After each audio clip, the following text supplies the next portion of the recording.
again in Goodyear Ballpark in Goodyear, Arizona. Temperatures in the low 70s, not a cloud in the sky. Cactus League play underway. Day number 3. Reds have won 1 and lost 1. And today, for the 3rd straight day, they will take on their brethren north in the Buckeye State as they battle the Cleveland Indians.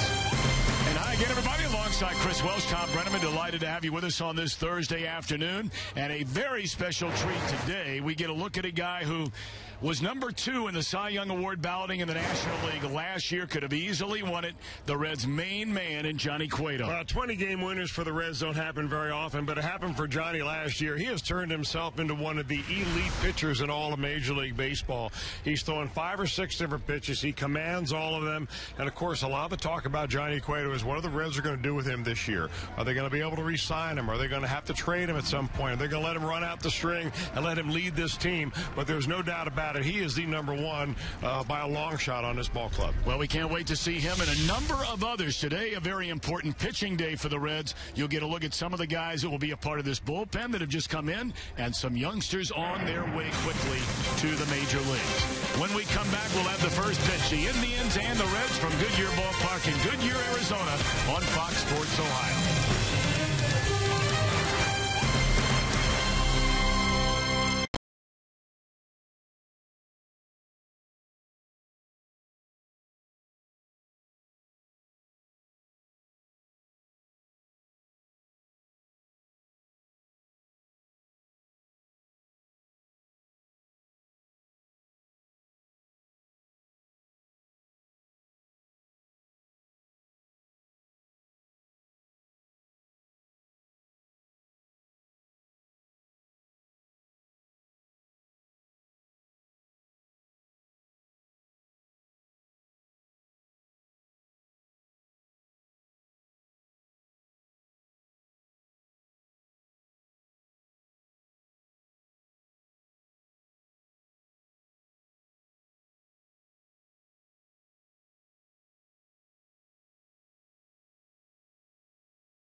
Brandon Phillips and the Redlegs set for game number 3 in Cactus League spring training play. They won the opener over these Cleveland Indians 2 days ago before losing 4-2 late in the game here yesterday. And the lineup cards and being exchanged at home plate on this sun-splashed Thursday afternoon. We take a look at Terry Francona's starting lineup. They are the visitors today, the Indians are. Their regular shortstop, Jose Ramirez, will lead off. John Gomes, their regular catcher, and Michael Brantley finished 3rd in the MVP balloting in the American League, will bat 3rd. Carlos Santana, Lonnie Chisenhall, and David Murphy in the middle, all regulars.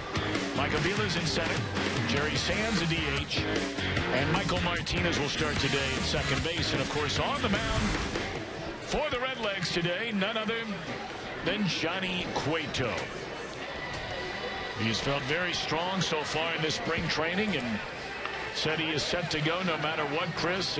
Even with the contract situation, people want to talk about it ad nauseum, and Cueto has just said, look, we'll just kind of wait and see what happens. Would prefer, if anything's going to get done before the regular season begins. How that plays out, nobody knows for sure. What we do know for sure is you like the Reds' chances, whether it be in spring training or the regular season, when they hand him the ball. Well, anytime you're running a guy out there that won 20 games a year before, he led the league in number of starts made last year with 34, led the league also in number of innings pitched, number of batters faced. So you consider that Johnny Cueto went in 2013 when he was injured to last year. He pitched only 60 innings that year to last year where he pitched over 240 innings. You're wondering how he's going to bounce back physically, but I can tell you from watching Cueto this spring, he is a tireless worker. He's a leader in as much as the way he works, people follow. He's very good around the other Latin players, especially the pitchers, dishing out information that he's learned along the way. And what's made him so special is his stuff, yes, but his command of his stuff. He's got such a great feel for pitching, and I'm not so sure you're going to find another pitcher in Major League Baseball that enjoys towing the rubber as much as does Johnny Cueto. Let's take a look at the Reds defensively behind Cueto here today. A number of regulars are in the lineup, at least to start the day. What we've seen the first couple of games, starters will get a couple of at-bats, and then all the backups will take over. Bourgeois in center, flanked by the newest Red, Marlon Byrd in left, Jay Bruce back in right. Suarez, looking forward to seeing him at shortstop. He came over the deal for Alfredo Simon from the Tigers. Brandon and Donald Lutz on the right side, and Devin Mesoraco hanging aside.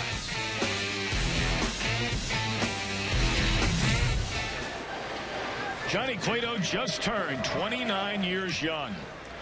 Not even a month ago. Grew up in the Dominican Republic. 7 full years in the major leagues. We talked about yesterday his .273 earned run average over the last 5 seasons is second best in all of Major League Baseball, second only to the Dodgers' Clayton Kershaw. First pitch in the air, straightaway center. 1 pitch, 1 out. We're underway in Goodyear. One thing Johnny will do is throw strikes. And, you got to remember when you're watching Cueto pitch, this is the first time out. He has faced live hitters, yes. But, anytime you're Johnny Cueto, you're not trying to make the ball club. You're trying to prepare yourself for the season. So I'm not so sure you're going to see all of his pitches where he's going to bear down and try to get strikeouts. I mean, he is a veteran, he knows what he's doing, but still in all, it's just wonderful to watch him pitch. Young pitchers in that dugout should not miss a move that Cueto makes today. Yan Gomes, his first full season as the Indians' regular catcher a year ago, hit near the bottom of the order, but don't let that fool you. Third among American League catchers, 21 home runs, second most RBIs, 74 of them. Threw out the second best percentage of would-be base stealers, second only to Brian McCann of the Yankees. This is a good-looking player for the Cleveland Indians. It is. Of course, they had a catcher for a long time, Carlos Santana, who's now over at first base. Great offensive force. So they really have 3 catchers if you want to consider Santana as an emergency catcher. Nice pick in the dirt on that bouncing ball down to third. First baseman Donald Lutz to start it here today, and quickly 2 gone, and now Michael Brantley. Well, this young man just continues to get better and better and better. Each of the last 4 years has improved statistically in every major offensive category. We mentioned last year had 200 hits. Third in the MVP balloting among the American leaguers. 20 home runs, 97 runs batted in, and just short of a .330 batting average. That is doing it. Well, he also stole 23 bases, was thrown out only once. So he's turned himself into one of those all-round great ball players. He hit twice as many home runs last year as he did the year before. And they're expecting that level that you see at the very bottom of your screen there, that .327 average, that to be kind of the benchmark for him, that he should be able to keep it right around there. And if he does, this offense for the Indians will have no problem scoring runs. 2 up, 2 down for Cueto here in the opening inning. Base is empty, and he spins and turns and delivers, and that one dribbled foul to get ahead of Brantley in 1 ball and 2 strikes. No pitcher in Major League Baseball started more games than Cueto. No pitcher threw more innings. No pitcher struck out more batters in the National League, or was tougher to get a hit off of than Cueto was last season. Opponents batted .194 against him. And there is a bouncing ball foul. course, he got his 20th win. The final game of the year, he was going 8 strong innings against the Pirates. And he got a chance to bat, you may remember, in the 8th inning of that game, and knocked in what turned out to be the winning run in the game to get win number 20. He wrote the script and performed like an Academy Award winner that day.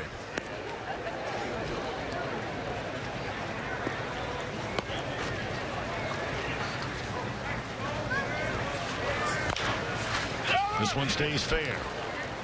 And a quick and impressive 1-2-3 opening inning for Johnny Cueto. Reds fans will get a look at Marlon Byrd. He'll bat third when the Reds come to bat when we return.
The first inning, Reds coming to bat. Let's take a look at Brian Price's starting lineup for game number 3.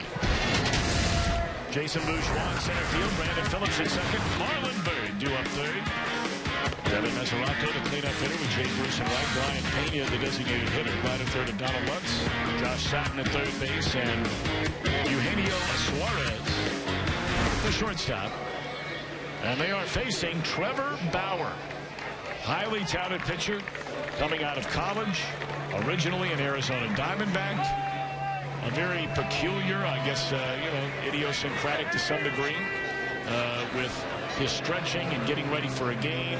40 minutes, he's long tossing and throwing before a game, but they love his talent. Well, they sure do. He was a former #1 draft pick for the Diamondbacks when he came out of UCLA as a Golden Spikes winner. So he had a tremendous college career. He had been scouted by the Diamondbacks since he was 12 years old. They eventually got him a #1 pick and included him in a trade that sent him over here to Cleveland. That was a trade where Drew Stubbs was in it. Didi Gregorius was in that trade. And Bauer was a guy that I think the Diamondbacks just kind of ran out of patience with. But the Indians are happy to have him because he does have tremendous upside. They expect 200 innings out of him this year. Bouncer back up through the middle, cut off at second base, and a nice play by Michael Martinez to throw out Jason Bourgeois, one away. Bauer had a chance after just a year and a half in minor league baseball after that star-studded collegiate career to make his major league debut for the Arizona Diamondbacks. And shortly thereafter, he was gone. He pitched a grand total of 4 games with an earned run average up over 6. One of those games was in Cincinnati against the Reds. That game did not go well. That may have been his major league debut. But he did show signs at that point of having exceptional stuff. Interesting, though, I was watching Bauer. He came out to warm up almost exactly 1 hour ago. Most pitchers, when they get ready to pitch a major league game or a minor league or even a high school game at that point, they get about 15-20 minutes of warm-up. He was out here at 12:15 playing long toss with his catcher. It's something that he's done ever since he's been a young kid. He loves playing long toss. And those are the kind of things the Indians are just going to turn their heads away and say, fine, you do what you want. We want performance out of you when you get on the mound. Well, he pitched in 4 games in 2013 after the trade for Cleveland, and last year got 26 starts for the Major League club, a 5-8 record, a 4.1 ERA, and they are penciling him in as a number 3 pitcher in their starting rotation going into this season. Swung on and fouled on a play by Brandon Phillips. 1 ball and 2 strikes. Jim Day had Brandon Phillips on our air during the game yesterday, and Brandon talked about all the weight he has lost. You can certainly tell when you're standing around him, he is lean and mean and ready to go here this season. Well, he's been set back the last couple of years by injuries. Of course, he had a thumb surgery last year that put him out of commission for a majority of the year. Towards the end of the season, he was hitting the forearm the year before. I don't think his hands and arms have really felt good over the last couple of years. So you combine that with the fact that Brandon's getting a little bit older, you're going to lose a step, you're going to lose a little snap in your swing, and the offense has gone down the wrong way for Brandon the last couple of years. But he expects a bounce back, and if he's healthy, I think you're going to see it. Breaking ball stayed a little bit high. 2 balls and 2 strikes on Brandon Phillips. One thing that has not gone backwards for Phillips is his defense.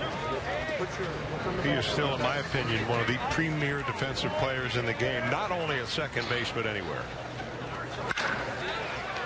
Sharply hit ball to the shortstop Ramirez, and the tag is applied by Santana on Phillips.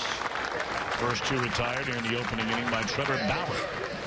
And now Marlon Boone. Of course, the left field position for the Reds has been really a tough spot to figure, whether it was Heisey, an injured Ryan Ludwig last year before that, Ludwig really dropped off from having an outstanding 2012 season. You go back to Johnny Gomes, among others. Reds have had a lot of people come through that left field gate, and they are hoping to write in Marlon Byrd's name each and every day this season because of things like that. Base hit on the first pitch. He's a 2-out base runner.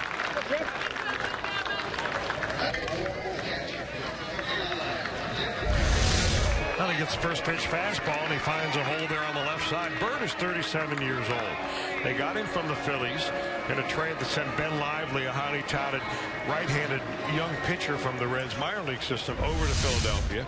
But the Reds need some pop. He had 25 home runs last year. His strikeouts have gone up a little bit over the last couple of years, but there's no doubt Byrd, a very hard worker, very strong, and they're hoping to get 25 bombs out of him at least this year. Well, the left field position last year, you look for the Reds. I mean, it was just abysmal, the production. Only 10 home runs and a little more than 50 batted in. Mesoraco grounds out to third. A hit a man left, end of 1. No score in Goodyear, Arizona.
Action this summer in Cincinnati by visiting the T-Mobile All-Star Fan Fest. It's the world's largest interactive baseball theme park. It's at the Duke Energy Convention Center, July 10th through the 14th.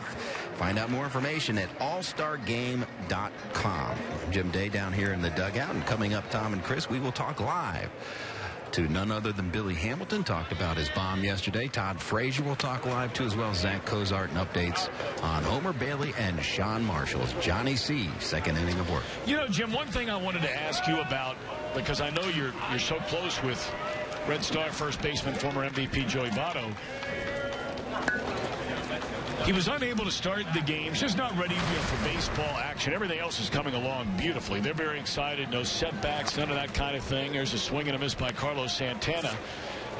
They were going to give, there may be some kind of update just before the game today on when he might get in the lineup. Do you have any feel for that yet at all? They did not give a date, but they said he's closer than farther away, if that makes any sense. So I don't think we're going to see a prolonged weeks, a couple of weeks before he gets into some action. The one thing that he hasn't done yet is slide, and that's one of the areas in which he got hurt upon. So he's just got a couple more hurdles to go. He's very close. I would expect him, and again, I hope I'm not talking out of turn. This is just me talking. I think we'll see him sometime next week. Okay, good. Thank you for that. There's a swing and a miss by Santana. First strikeout of the afternoon for Cueto. He's retired all 4 Indians he's faced so far.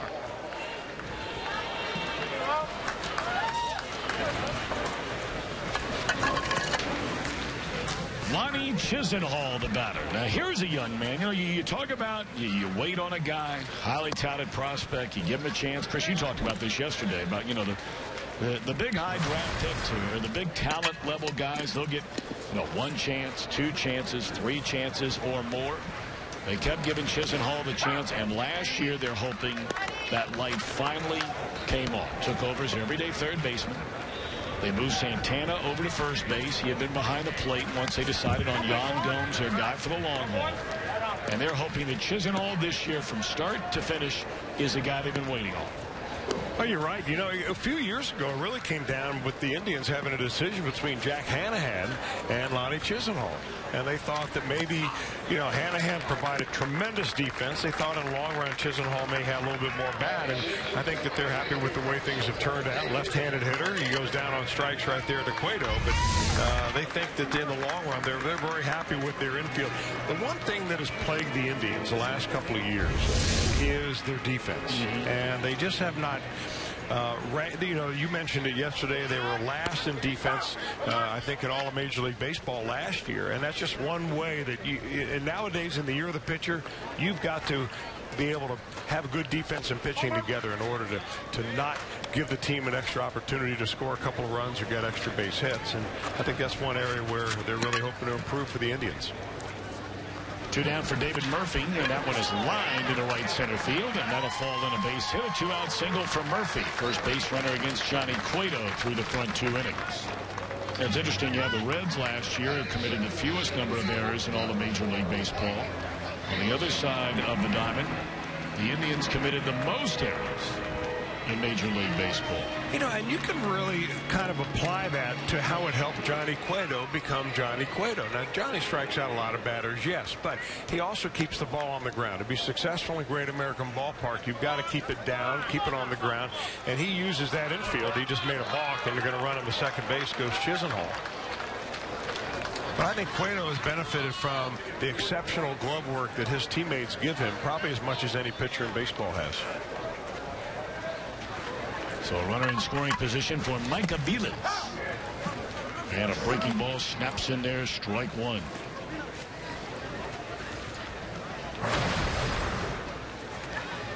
Beelis started his pro career all the way back with the Royals organization in 2003. Broke in with the Royals in 08, 09, 10, 11. Year and a half in Boston. Played very well for the Red Sox in 2012. And has had 2 seasons with the Indians. The first one very good. Last year went through a lot of injuries, and his production really dropped off. He was a big contributor to this Indians team that won over 90 games and reached the postseason as a wild card in 2013.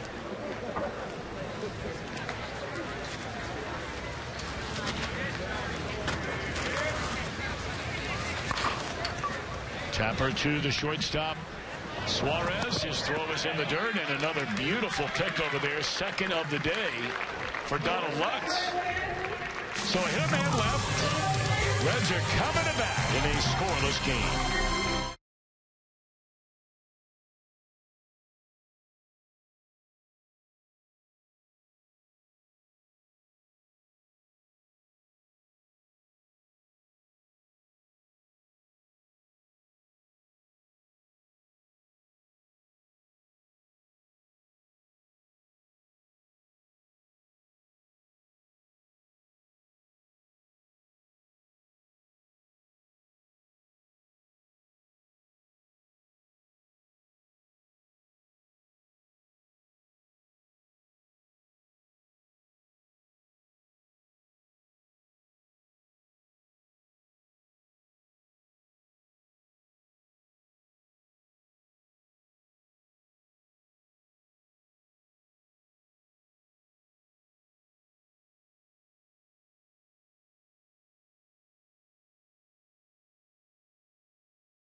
Thrilled to Reds fans yesterday, leading off the game and gone out of here.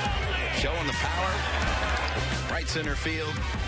And Billy Hamilton joins us right now. Jim Day down here with Billy. And I don't know, we got to move you at a leadoff spot after that, or you solidified up there? But you got some more power this year or what? I do. I mean, I'm a little stronger. Like I said, this offseason was one of my biggest ones where I was able to lift a few weights and gain a little power for myself. I was in the gym a lot, way more than what I have been. And like I said, I want to be able to not hit home run, be able to drive the ball in the gap and run. So, like you said yesterday, it's windated, so I take that every now and then. Take it when you can get it.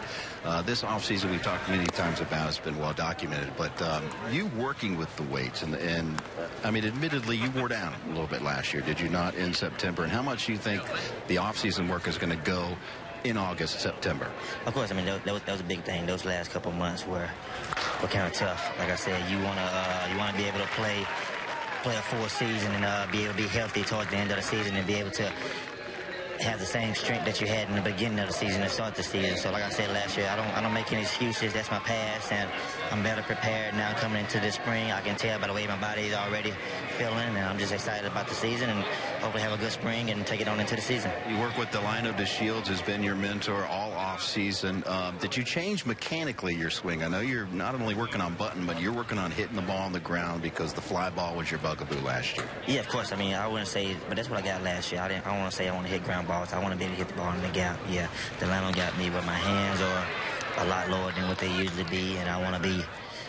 We talked about being more direct to the ball. Last year, I was hitting the ball, fly balls, way too many fly balls. This year, I want to be more of a gapper, hit the ball in the gap, not a ground ball hitter. I want to be known as a ground ball hitter. That's what me and him talked about this offseason, be more of a line drive hitter. Don't think about ground balls. It's going to be a mistake when you miss the line drive. That's going to be a ground ball. That's going to be your backup plan. So, like I said, I'm feeling good, and everything should be good. Did you guys also work on base running, base stealing in particular? I know you got thrown out Major League high amount last year. Is that something that you work on? And what's going to be your philosophy stealing bases this year? Yeah, of course. I mean, like last year, that's one of the most times I've been caught in a while in my whole career, basically. And I just want to be able to cut it down a lot this year. Me and Delano talked about it.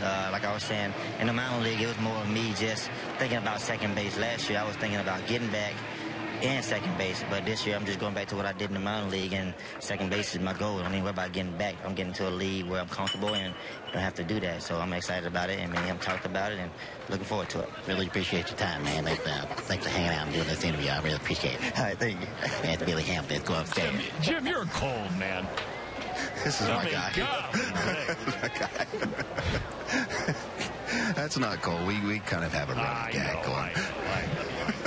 You know, this was the first year that Billy Hamilton has not played winter ball since he broke into Major League, or professional baseball, not Major League Baseball, last year being his first year in the Major Leagues. Well, what a difference that has to be for a player not going to winter ball. Because obviously the length of the season, the grind of the season is not anywhere close to a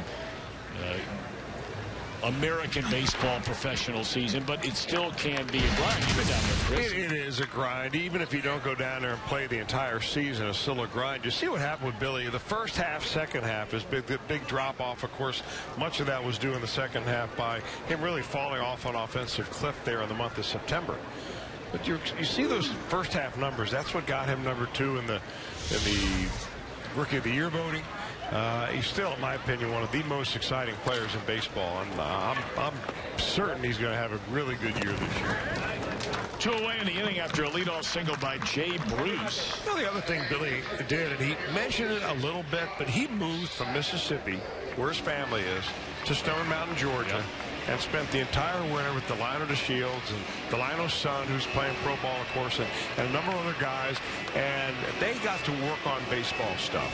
And Delino DeShields this year, of course, is the AAA manager in Louisville. You go a long way before you find a better baseball man than him. And I think that will help Billy Hamilton's development just immensely. Hearing Delino talk all about baseball all winter long and work with those other guys. I think that was probably a much better experience he had this year than going down and playing winter ball. Well, that sharp ground ball finds its way into left field. It will be scored what? An error on the third baseman of the Indians. It's Lonnie Chisenhall, and it brings home the first run of the game. The Reds take a 1-0 lead. You know, here in this inning, even in a spring training game, the Indians put the big defensive shift on Jay Bruce, which, of course, is something he has seen virtually every at-bat over the last number of years. And he did something which we have not seen him do a lot, Chris, and that is just hit a ground ball at what would be normally the shortstop position. And it's wide open, goes right into left center field for an easy base hit. It looked like a fastball actually on the inner part of the plate, too. So you have to think about going that way. There's no choice for Jay Bruce. I mean, I don't think for any kind of a lumbering left-handed hitter up there that you can just stand in the batter's box with a shift on and say, I'm going to hit the ball as hard as I can, and if I hit it the way I want to, they're not going to be able to catch it. They get the tag on to Suarez as Chisenhall sticks a fork in it down there at third before he makes an errant throw, but it's the final out of the inning.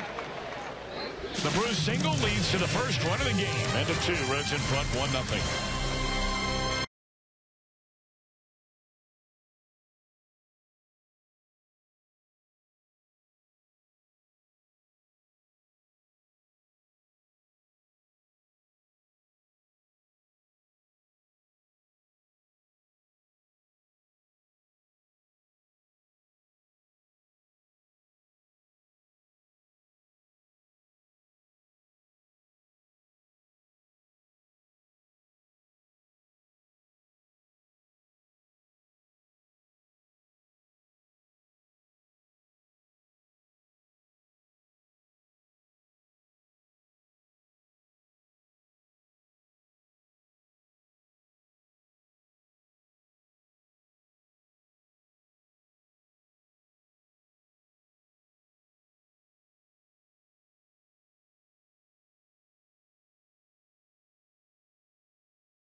Reds in front 1-0 as the Indians come to bat here in the top of the third inning.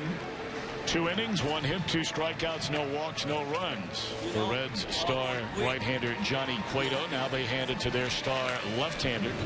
Their closer out of the bullpen, the flame-throwing Aroldis Chapman. You know, you may wonder why you bring Chapman in the third inning instead of the 9th inning. And I think what you want if you're Brian Price is him facing big league hitters. You got a lot better chance of in early spring training facing big league hitters in the 3rd inning than you do the 9th. You'll be telling us all about those guys who are in the 9th, Tom. We will when we get there. Chapman facing Jerry Sands, and that one is inside. Chapman last year, the first pitcher to go through an entire season with an average fastball at 100 miles per hour or more, became the first pitcher ever to average 17 strikeouts or more per 9 innings. Unbelievable. First pitcher reliever ever with a strikeout in 40 consecutive appearances. He allowed 21 hits the whole year, allowed 1 home run. He struck out 2 or more in 38 of the 58 appearances he made. And he comes in and walks the first batter on 5 pitches, Jerry Sands. You know, you go back to last year. If you take out 2 games where Chapman gave up 4 runs, his earned run average in the other 56 games last year was 0.68 for the season.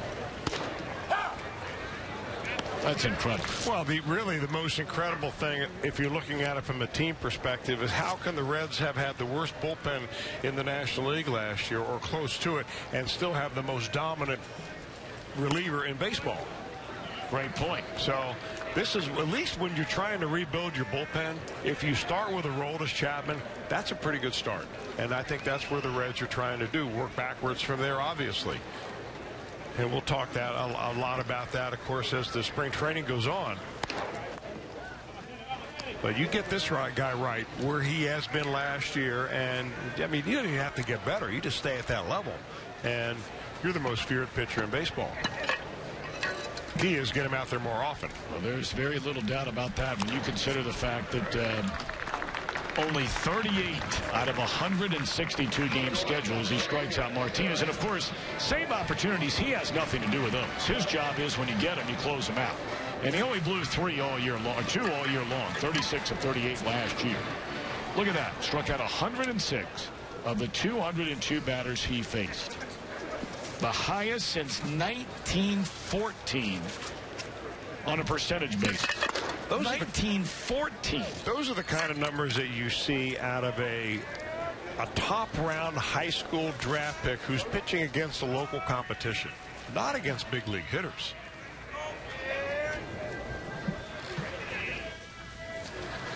And we've talked about his delivery before, but really what makes Chapman so special, there are other guys that throw 100 miles an hour. In fact, there are other guys in the Reds camp that can throw 100 miles an hour. But Chapman is so long-limbed. His arms are very long. His legs are very long. He has a long stride towards home, and he's much closer when he releases the ball than most pitchers. So that 100-mile-an-hour fastball may be effectively a 106-mile-an-hour fastball because he's, say, 6'8", 10, 12 inches closer to home than a guy who doesn't have as long a stride.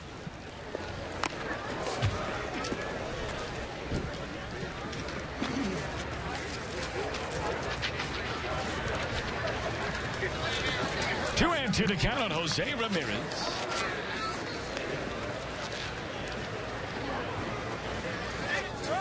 I don't know about you, Chris, and I mean, obviously, this ship sailed a long time ago, but every year I come here to spring training, I just can't help but think. And it's not, I don't want anybody in any way to please misunderstand what I'm about to say, but you just think back, and if you could do it all over again. And, you know, having had the opportunity, as I did here in Arizona, to see Randy Johnson all those years, and how he single-handedly made an expansion franchise champions of the world, winning 4 Cy Young Awards. I just always say to myself, How is this guy not a starting pitcher? To face 206 batters in a 162-game schedule.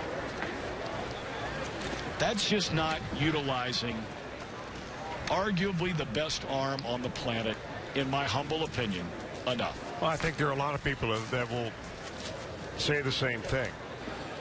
You know, are you using your asset in the best way when you don't have that many innings pitched with that best arm? But I think there's more into it than that. There's the human factor, and that would include, did Aroldis Chapman want to be a starter? And if so, he would have to probably put more time into the minor leagues, and he would have to work in a different manner than he does as a reliever. Sure. As a reliever, you know, they don't put the kind of in-between start work together that starters have to do in order to stay and maintain shape, to develop some off-speed pitches and so on.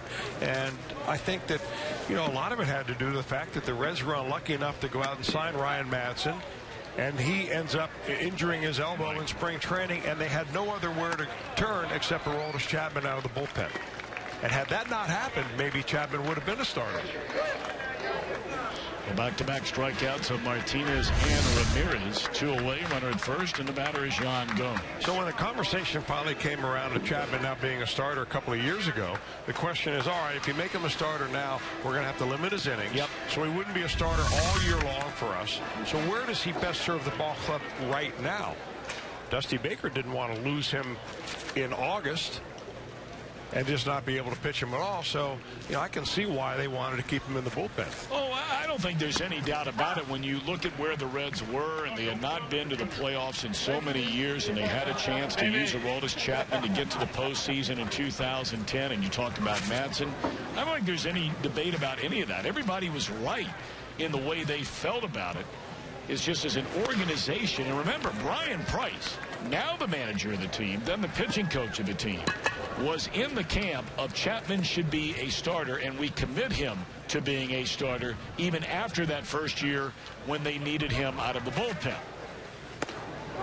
And that was just some serious old country hardball, or Cuban hardball. You call it whatever you want. 3 straight strikeouts after a leadoff walk.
Back again this year, 4 dates. Purchase your Bark in the Park ticket packages. Bring your furry friend to the ballpark for a special on-field parade and so much more.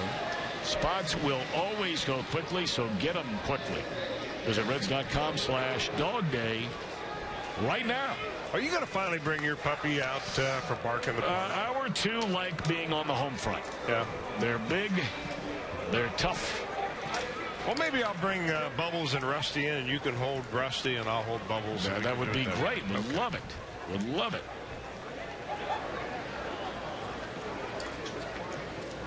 Jason Bourgeois about it. Of course, our friends from the SPCA Cincinnati are always involved in Bark in the Park and Harold Dates and all the folks down there and the great work that they do for Greater Cincinnati. Reds batting in the third inning, leading 1-0. Bourgeois bounced out to second base on a nice play on a ball back up through the middle by Martinez. Leading off the game, and his broken bat will fall into left field, a base hit.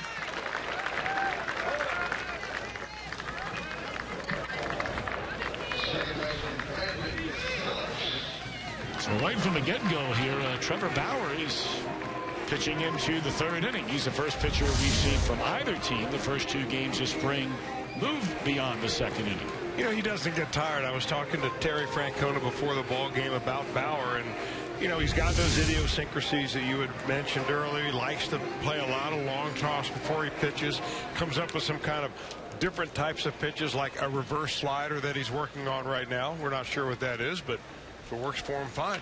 But one thing that Francona did mention, he just doesn't tire out. He's in great shape, and he loves to throw.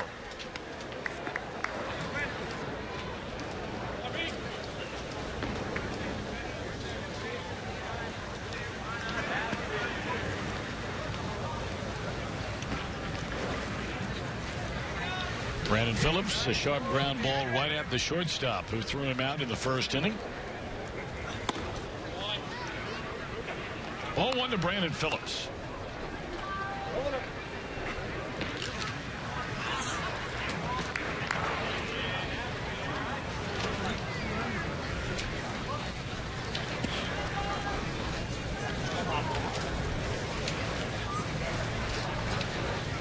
Chris talked about all the injuries the last couple of years that Phillips has had to deal with. Runner on the go. Throw is right on the money. And out at second base, Bourgeois. We mentioned it. Gomes threw out percentage-wise the second highest number of would-be base stealers in the American League last year. That throw was right on the money. You can see how close it has to be for a catcher. The pop time has to be, you know, right around 2 or under 2, meaning from the time you receive the ball until it hits the mitt of the shortstop or second baseman, and it's got to be on the money. Because if that pit throw was high by the time you get that tag down, Bourgeois, who had a good jump, would have been in there. I got to figure we're going to see a little bit more of the running game attempted by managers in baseball as we shift more and more by the dominance of pitching. Home runs are down, you know, defensive shifts and so on are up, batting averages are down, scoring is down overall, strikeouts are up. You're going to have to scratch runs wherever you can, and the running game is the most obvious spot to start. And I think that's why we saw a team like, well, really the two teams that were in the World Series last year. I mean, you're talking about two clubs that were at the bottom or near the bottom. The Royals in the American League, the Giants in the National League in terms of the long ball. I mean, the Royals were, you know, a throwback to the Royals of old. The great teams they have where they didn't have a lot of thunder in the lineup, but they'd have guys hitting and running. They'd steal bases and manufacture a run here or there any way they could. That one a tapper to the right side, 2 away in the inning. In fact, Brian Price talked about that at length yesterday as it pertains to the Reds. Now he said, look, we're not blessed with a, you know, overabundance of speed on this team outside of Billy Hamilton. He said, but we do have some guys whose totals can start to climb up a little higher than where we've been in the past, i.e. Bruce, i.e. Frazier, there are others. But they plan on being a more aggressive base running team this year than they were last year. We'll see how that plays out. It's hard to gauge anything, really, about this Reds team based on 2014 because so many guys, whether they be position players or starting pitchers, were injured so frequently last year. That's why the Reds are, to some extent, a mysterious club to think about 2015. In the air, right side. Speaking of Todd Frazier, he will join Jim Day in the dugout when we come back. And to 3, the Reds with a 1-0 lead.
biggest games and the major newsmakers in the sports world is tonight at 11 on Fox Sports 1. As promised, I'm Jim Day with Todd Frazier, all-star third baseman. Typical question, how's spring so far? So far, so good. Get the kinks and the bruises out of the way. Everything else been going well. Excited to be back. Great weather. Can't really complain much about out here. We were just talking about this, but you have put on some weight, and you say you do that every offseason? Yeah, pretty much. Hopefully it doesn't go to the belly area, but you try and gain as much muscle as you can and get that mass going. And I lose a bunch during the year, and you can see probably the last month of the year it's kind of skinny out. And that's when I start wearing tighter clothing. Hopefully it looks bigger, but yeah, try to gain as much as I can, coming around 230, 235. I mean, at the most, I want to still have my speed and be able to bend down and get the ball. But, yeah, and then, it'll trickle down, but try to eat healthy. This lineup is, well, we're not sure how you're going to line it up if everyone's healthy. If they ask you to hit second, are you good with that? Yeah, I'm fine with wherever we hit. I was telling somebody the other day, for numbers 2 through 7 can basically hit 20, 25 homers. So wherever I'm at, wherever I need to be, I just want to be in a situation where RBIs are being ready to go, and I want to take care of that every time. Do you think it would be I don't know, smarter, or would you like to hit more in the middle of the order? Oh, I would love to. I think everybody would. I mean, if you don't have that determination and fire in yourself to say, hey, I want to hit 3, 4, 5, you don't belong playing this game. I think we got guys that can do that. I think we can shuffle around and not have anybody, get mad or, upset at the situation. I think we got guys that are not selfish too. So it's a new year. I see a lot of different things. Guys getting in a little earlier than they should, and time to take care of business. Is there a chip on the shoulder of this team? A little bit. I mean, why not? Last year was something we don't want to go back to. It was something that was unfortunate. We can make the excuse that we were unhealthy. We were. But, when you're a big leaguer and you're a professional, let's have fun and do your job. You're going to struggle at times, more than none. But look yourself in the mirror. I say it all the time. Let's look ourselves in the mirror and let's attack the day. I look myself in the mirror and it scares me, but that's another story. How are we on the French fry front? Great. I still can't believe I got them all. So can't wait to see that episode, and pretty happy about eating those fries. I had some last night, actually, at Marley's, so it was good. Really, very nice. For those of you who don't know, Todd Frazier is a French fry expert, fast food variety, and coming up Monday night, you see it right there. We found out, we put him in the back of the car and went through about 3 drive-thrus and a taste test at the end. How does he do on that taste test? Of course, I had to eat a couple fries, as you know, but it's Monday night at 10, Reds Weekly Spring Training. We appreciate your time. Okay, let's go Reds. Let's go Reds, Tom. Well, they're going so far so good. We thank Todd Frazier. We thank Jim Day. First 2 retired by Reds left-hander Manny Parra. This is a very important piece of this Reds bullpen, Chris. In this left-hander, 2 years ago, they brought him in, not sure what they were going to get. They got an outstanding pitcher. Last year, he battled through some injuries of his own and wasn't the same guy. Well, if he stays healthy, he shows what he can do. The question is, will he be the only lefty down the bullpen, other than Aroldis Chapman? There's an old saying in baseball that if you only have one lefty in your bullpen, you might as well have none, because you have a tendency to wear that guy out either by overuse or innings warmed up where he doesn't get into a ball game, and then you wonder when you should put him into a game. If you wait too long in the game, he's not going to face the left-hander that you expect to see, because he's going to end up being pinch hit for. So a lot of managers out there would much rather have a balanced bullpen. So I think the interesting thing for the Reds as they go forward in the spring, what is going to be the makeup of that bullpen? Parra, is going to be one of the guys. He's going to be the main lefty out of the bullpen. Sean Marshall doesn't appear like he's making much progress here in spring training to be able to be ready for the beginning of the season. So you're wondering what left-handers are left. Ryan Denick is out there, Jose Majares as left-handers, or will the Reds just simply go with right-handers that have great stuff and hope you can get left-handers out with that? Jim Day will have an update on Sean Marshall from trying to get out and throw a little bit earlier today over at the Reds complex just down the road. And we will see Majares here today. He is a very interesting pitcher in this Reds camp this year, because this is a guy who has had very good success at times in the major leagues and now trying to come back from injury here in 2015. He's been a workhorse. I mean, he appeared in nearly 80 games one year for the Minnesota Twins. So if he's healthy, he will be a guy that I'm sure they'll get a long look. Parr looked very sharp there going against Brantley, Santana, Chisenhall. That's 3 bona fide starting big league hitters. Reds lead 1-0.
League Baseball All-Star action in Cincinnati on Sunday, July 13th. Tickets are available online at allstargame.com beginning March 10th. I'm Jim Day. Earlier today over at the Reds spring training facility, Homer Bailey threw another bullpen. Now, we are very early in the game as far as his comeback from off-season surgery, but all signs pointing towards a good recovery. He's up to about 30 pitches out of the bullpen. So, again, we're early in the process, but here's a guy right here, though, we're looking at, Sean Marshall, that could be another story. Now, he threw, I don't want to say long toss, but it was soft toss today in front of the doctors and in front of the trainers, and they the doctors say that he was fine. I talked to Sean Marshall afterwards. He threw from 120 feet before the team officially reported and developed some inflammation in that shoulder. He says that's what he's dealing with right now. He's nowhere close to where he wants to be, just trying to get the inflammation out. But Chris, you and I were watching the session there, and it's obvious that he was favoring that shoulder still. He admits there's still some pain in there. So the Reds are going to be faced, as you said, looking for another left-hander. At this point, probably can't count on Sean Marshall in the early part of the season. You know, it used to be, Jim, that shoulder injuries were much more common among pitchers than they are now. I read a really interesting stat the other day. So my point is that maybe Sean Marshall will be one of the last shoulder injuries we're going to see around here. And in 2005, there were 5,000 disabled days lost to shoulder injuries. Last year in 2014, that 5,000-day number had been reduced to 3,000. And, of course, the reason being is that ball clubs, every one of them, have really taken upon themselves to do shoulder strengthening exercises, work those shoulders so that they become strong. Now, the bottom line is that maybe they've just transferred the shoulder injuries to the elbow injuries, but those can be a little bit treated more effectively. But we hope Sean Marshall can come back, because Reds fans have really never seen him do what he has been able to do so well previous to becoming a Red, as far as hand left-handed hitters.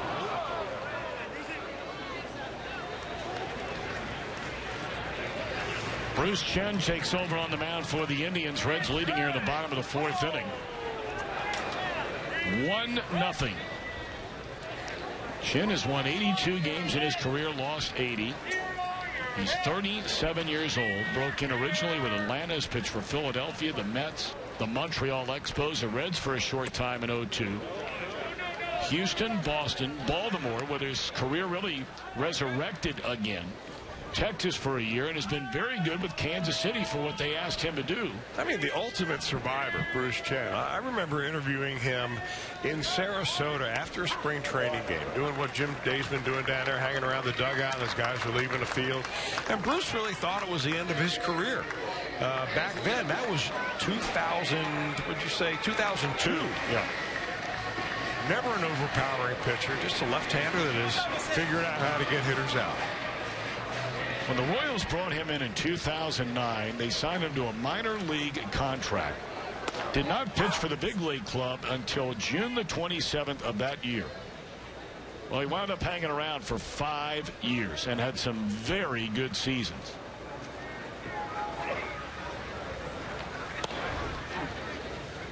He is of Chinese descent, but he grew up in Panama. And last year he tied Mariano Rivera for the most wins earned by a Panamanian-born player with that 82 number. They designated him for assignment. It was a shame after all the time he had in Kansas City that he was not around when that club reached the World Series last year. Breaking ball too low against the switch-hitting Brian Pena. You know, it's interesting how long his career has been. In 1998, when he broke in, he was the 4th youngest player in the major leagues. Now, in 2015, if he's on this ball club, at 37 years old, he may be right around the 4th oldest player in the major leagues, or close to it. Well, they brought him in late, and they're going to take a look at him as a possible number 5 starter. They have 4 or 5 different guys, including 2 that we saw in the game here yesterday. And their strike 3 called, and Chen fans aside. Got Mesoraco and Bruce. Pena looking to end it. And to 4, Reds still lead 1-0.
Nothing Reds over the Indians here in Goodyear, Arizona on Fox Sports Ohio. Jim Day back down in the dugout. My pleasure to welcome in Joey Votto. How we doing?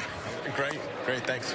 Brian Price talked a little bit more this morning about when you might make your Cactus League debut, but he said you're closer than farther away. Is there any type of timetable you can give us at all? I think we're a few days away from me playing, and hopefully it'll be a dead subject. I'll be able to play, and I'll just be a part of the team, fitting in, and it'll be a thing of the past. Are there final hurdles that you have to get over? I know when I'm watching, I don't see any difference at all. You look like you're free and ready to go. Are there a final hurdle to get over, maybe sliding? No, I just think that getting out there and playing the first game is the next step, and I don't think we're very far off from that happening, and I don't think it's my place to announce when I'm going to be in the lineup. So I'll leave that to Brian, and I'll leave that to the front office. Has there been anything holding you back at all? Have you felt anything in the leg at all? You seemed, like I said, you look great. Oh, well, thank you. I feel really good, and I'm looking forward to being able to play without any sort of inhibition or anything in my way, and I don't think I feel like I'm going to be able to play like that very soon. Well, you know, boy, you're a hot topic when you're not on the field. I hope you understand that when you're not out there, people are not wanting you to be out there. So you're looking forward to put that to bed, I'm sure. Yeah. I wish that the conversation was more about me playing and me helping the team win. and most importantly, us doing good things on the field instead of what's happening with me off the field or my approach at the plate or anything like that. And you know, I think those things get solved once I'm on the field. Those things get solved once I'm, you know, able to play on a consistent basis, healthy, and we win. And I think that a daily conversation about how good our team is something I'm looking forward to being a part of. Well, speaking of which, we're getting our first look at Bert Badenhop, who could be a key member of the bullpen. You've got to be excited about the talent on this team. You guys have played a lot of years together. How far does that go, that all these guys you're very familiar with? I think that's the thing I'm most excited about for this team. You know, in the past, it was a group of guys that on occasion came from different organizations and were very good players, and we worked well together. But it seems like nearly everybody on this roster, the starting lineup certainly, is was a drafted Red and has been through the minor league system and is now in Cincinnati contributing. And you see, we saw it last year with Devin and Todd becoming all-stars. And really coming into their own. That's very exciting, and that's something that it changes your perspective. Initially, I saw them as younger players, and now they're all-stars and some of the better players, some of the best players in the game. And to continue to have those sorts of guys come through your system is what we're hoping for here, and it feels. I feel very optimistic about the team this year. Awesome. Can't wait till you hit the field. Looking forward to a good 2015. Soon. I'm looking forward to it too. So, all right, yeah. Joey, appreciate your time. Yeah, thanks for having me. All right. Joey Votto, boys. Very nice to have Joey joining us here on Fox Sports Ohio, and I know everybody really looking forward to seeing him back in the lineup. Our next telecast will be coming your way on St. Paddy's Day, March the 17th, and you certainly would like to believe that there is very little doubt we'll see Joey Votto in the lineup our next TV game.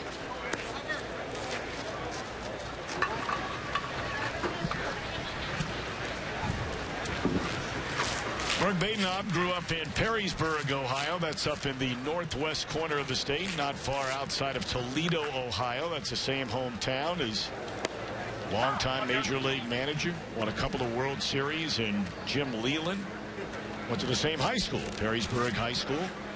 And he was drafted by the Detroit Tigers originally out of Bowling Green State University, where he played for one of my first ever roommates, Danny Schmitz. And he was traded around a little bit. What kind of a late sign. The Reds didn't sign him until February the 7th.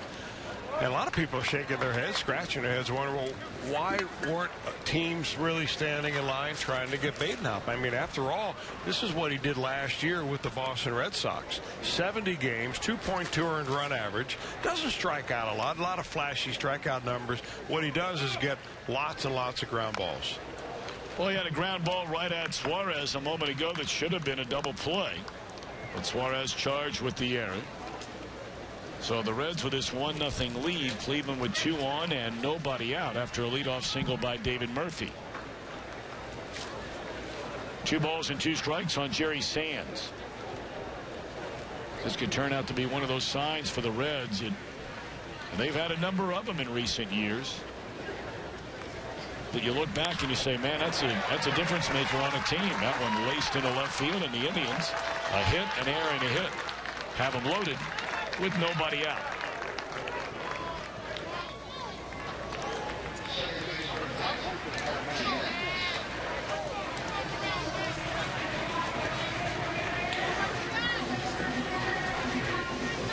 Spring training game or not, you know the butterflies are swirling around in the belly of Badenhop. This is his Reds debut. And like we mentioned, were it not for the error a moment ago, there'd be 1 on and 2 out. Instead, they're loaded with nobody out. He faces Martinez, who waves through the first pitch. Yeah, this is what we were talking about with the ground balls. And, 14 ground ball double plays last year, second in the major leagues in that category. You've got almost a 62% ground ball percentage. So, you can see where he lives, down bottom of the zone. He was like, I was fortunate enough to have him do some of those baseball tech talks with me this year. Brought to us every game before and during a Reds Live, a pregame. Our sponsor, Cincinnati Bell, behind that, and very smart guy, and he knows what he can do best. And that's a pretty nice play right there, picking one up from Donald Lutz. Reds are trying to kick it around out there best they can in this inning. So it'll be an RBI ground out by Martinez plating Murphy, and it's a 1-1 game. That's why you go cover the bag, right, Mr. Welsh? Get over there, get over there. That's the first thing you hear out of the catcher's mouth. When that ball goes on the ground, the right side of the infield, I mean louder than anybody else in the stands, that catcher's yelling, you get over there.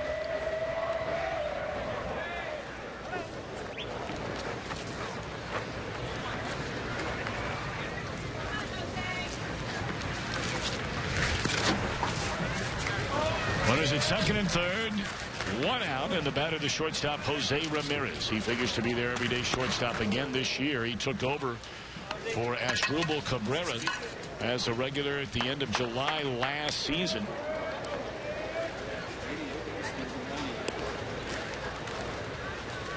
Was putting together a rock-solid year for their AAA affiliate in Columbus, Ohio. 1 ball and 1 strike on Jose Ramirez.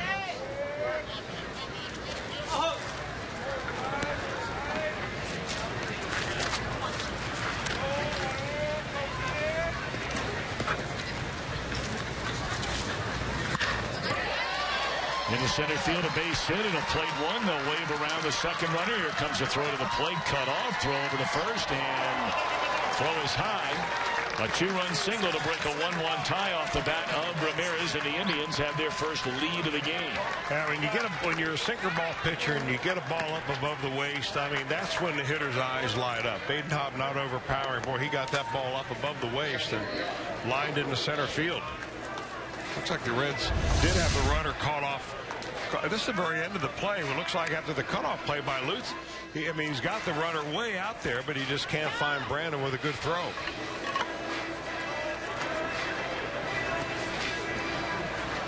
So the inning will continue for Yan Gomes, getting his third at bat. He has bounced to third and struck out.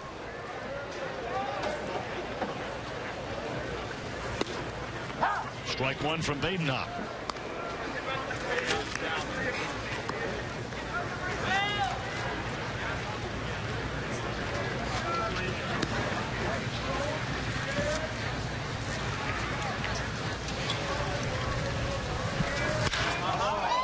High towering drive into deep left center field. Bird will run out of room. That's up on the lawn in left center.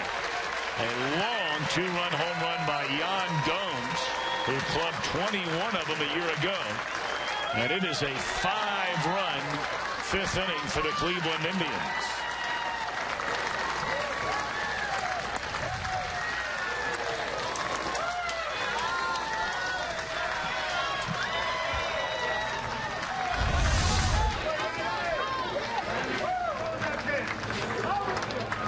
Those are the kind of pitches you throw, and about halfway to home plate you realize that's going to go a long way. And you throw it to a guy like Yan Gomes, that guy is incredibly strong. That's usually where I like to sit out there, actually, Tom, when we're not working a game, up there on the lawn, left center field. It's a good spot out there. Of course, the crowds will start to get bigger and bigger as we move through the month of March. There's a dribbler foul. Attendance for the Reds and the Indians last year for the 3rd straight year, moving up since, they've both been sharing this facility. It's taken really fans of both teams a while to get used to the idea that they're no longer going to Florida, which of course is a geographically much closer, certainly a spring break destination for so many. A lot of the snowbirds go there rather than here. How about that barehanded play by Brandon Phillips?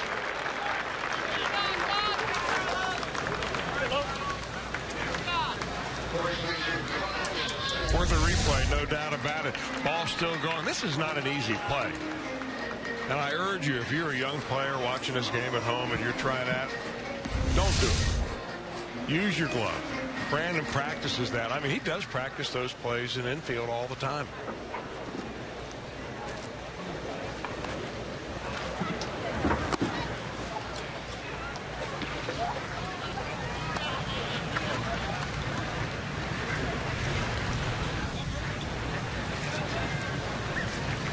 Carlos Santana, the 8th man to bat in a 5-run inning. All the runs in this inning are unearned. Oh, no, you can't assume the double play, so I stand corrected. Well, really, none of the 5 should have scored. That ground ball right at Suarez, a shortstop, would have been an easy 6-4-3, even a 6-3 double play, but Suarez unable to handle it. A lot of talk about Suarez after coming over. We've heard stories, whether or not they're 100% accurate or not. We've heard them more than once from many different sources that there are a lot of the higher-ups, if you will, in the Detroit Tigers organization that did not want to trade Suarez in any deal. Of course, he came over in the Alfredo Simon trade. Suarez took over as the Indians' regular, or the Tigers' regular shortstop for most of last year. And a lot of discussion during this offseason about the Red shortstop, as there's ball 4 to Santana. That being Zach Cozart. You know, Cozart's offensive numbers have really slipped since he first burst on the scene. You may remember when Cozart first came up, I mean, he was showing signs that he might be a pretty decent offensive player. In 2012, he had 15 home runs. In 2013, he had 12 home runs and knocked in 63 runs. You can live with that kind of production if a guy's hitting at the end of your batting order. But last year, Cozart hit .221, only 4 home runs with just 38 runs batted in. And despite the fact that I think we all agree that he easily could have won, some might argue should have won, the Gold Glove Award for great defensive play, and he is a great defensive shortstop. Where do you draw the line, or is there a line on what you're willing to sacrifice offensively for that great defense? Well, you draw the line based on what you have to replace him. If you've got nobody knocking on the door, that line is a dotted line. And you go with what you have. I think that when you're talking about a number 8 hitter, your offensive expectations shouldn't be too high anyway. He gives you superlative defense. In my opinion, one of the best defensive shortstops in all of baseball. And Brian Price is going to make a pitching change. Well, he's been through the batting order. 9 batters have come to the plate against Peyton Hop. So in his Reds debut, he'll turn the page on this one, I would imagine, sometime later on tonight. He gives up 5 and leaves with 2 on and 2 out here in the 5th inning.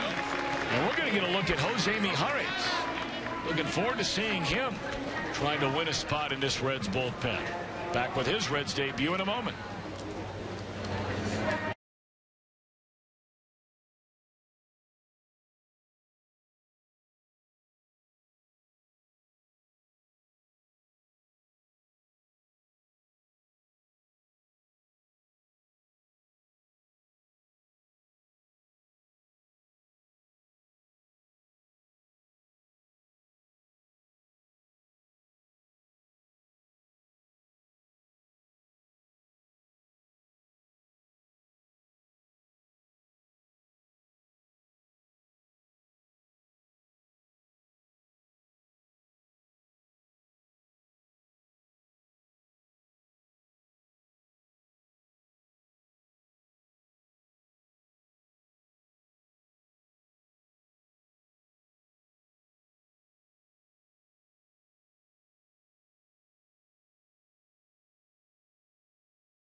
Is back, Reds fans. Pick up your tickets today to see the Redlegs take on the Pirates in the opening series presented by Cincinnati Bell. Arrive early on opening night, Wednesday, April the 8th. See the 2015 Reds walk the red carpet in the fan zone. Enjoy the first postgame fireworks show of the year.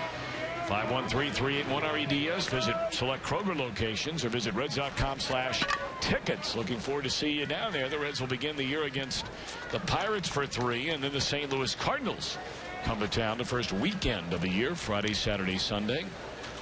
And the Reds will hit the road, staying inside their division.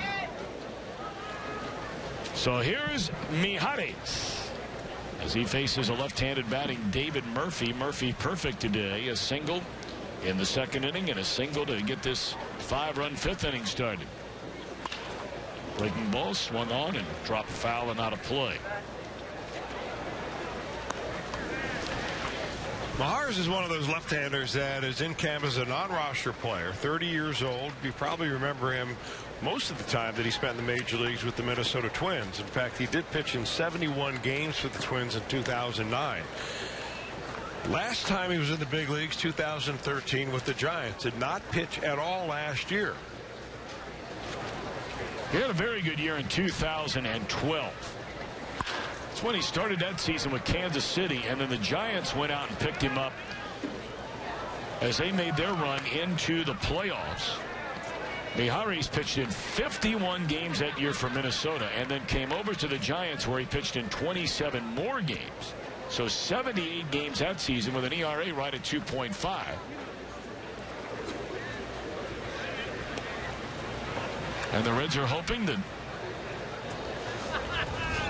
he can find a way to earn a spot in this bullpen if the Reds are looking for another left-hander. And based on what we heard earlier in regard to Sean Marshall, now again, no structural problems with Marshall, but structural issues in general have nothing to do at the end of the day if somebody just doesn't feel right.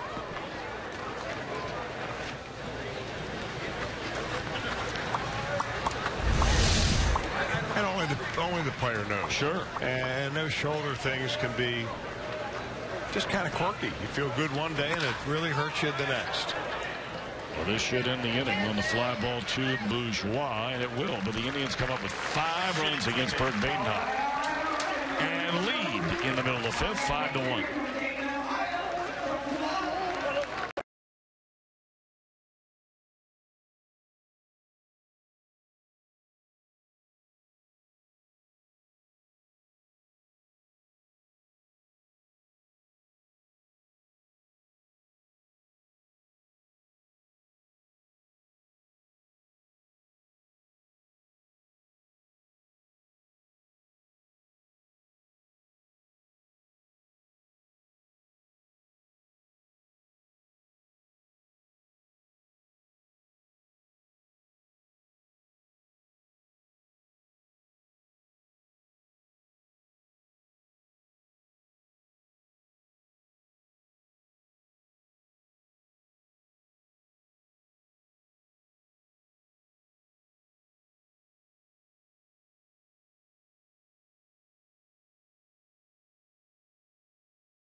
We'll bring you up to date on the upcoming programming around Reds baseball from here in Arizona. A re-air of today's game will begin at 8 o'clock tonight. Reds Weekly Spring Training episode number 1 will follow the re-airing of this game. Then on Monday, a new Reds Weekly episode number 2 that'll include the French Fry King, Todd Frazier. March 16th. Another edition of Reds Weekly, and then our next telecast will be on St. Patrick's Day from right here in Goodyear, Arizona. Bruce Chen still on the mound, and there's a fly ball in the first pitch here in the bottom of the 5th inning. Off the bat of Donald Lutz. That's 1 pitch and 1 out. Indians with a 5-1 lead. You have been contributing in so many ways, Chris, on Reds Weekly. You and Jim Day. Oh, Jim Dream Weaver and Josh Hall and a cast of thousands out here in Arizona for a month working on those shows.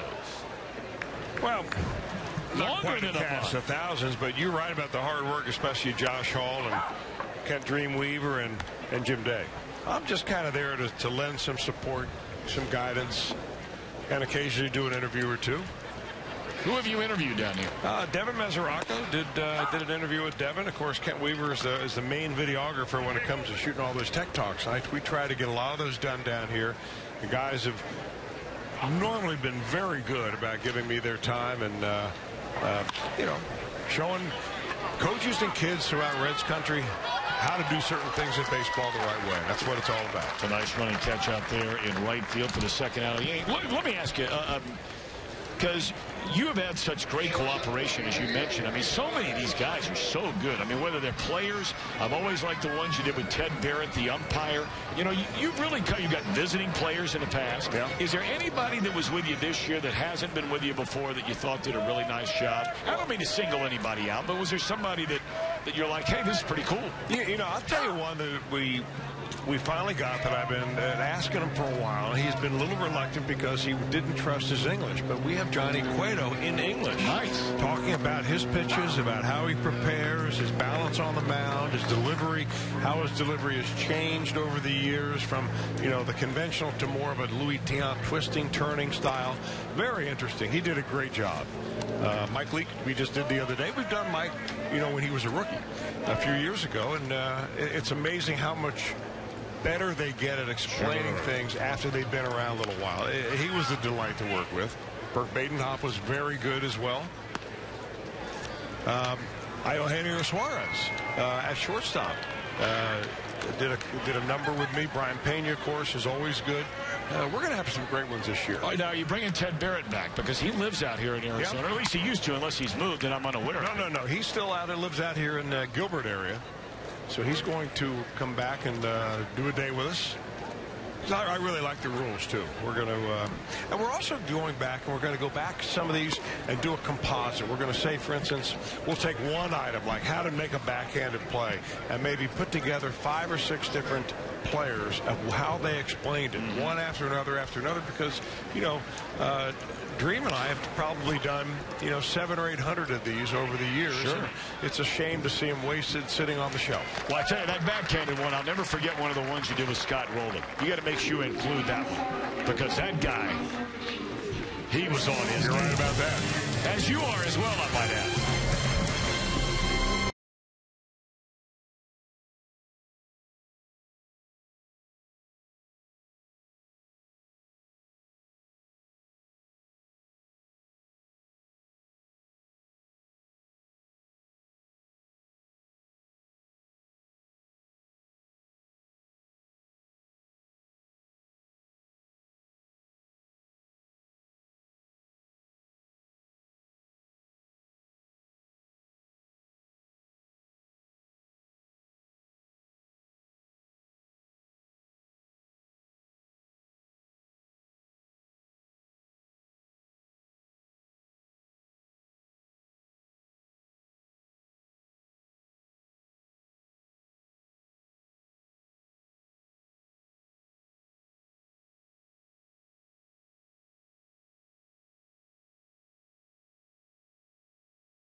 knocking on the door for the NCAA basketball tournament.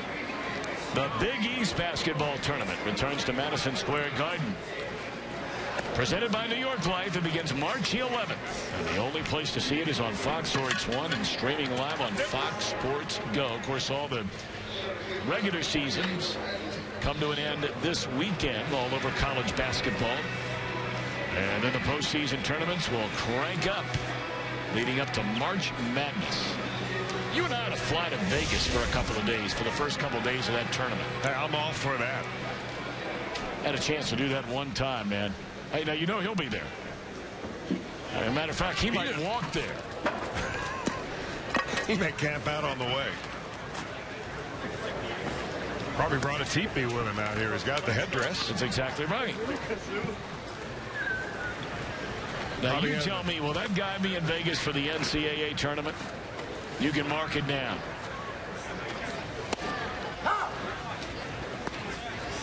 Changes everywhere for the Reds, and we'll bring you up to speed when they come in the game. Kent Dreamweaver is handling stats for us today as the mass exodus of the regular players took place in between innings. But Brian Price and Jeff Pico, the pitching coach, are keeping an eye on this left-hander, Jose Mijares. He came in and got the final out with 2 on in relief of Badenhop in the 5th. A 5-run Indians 5th inning, and they lead 5-1.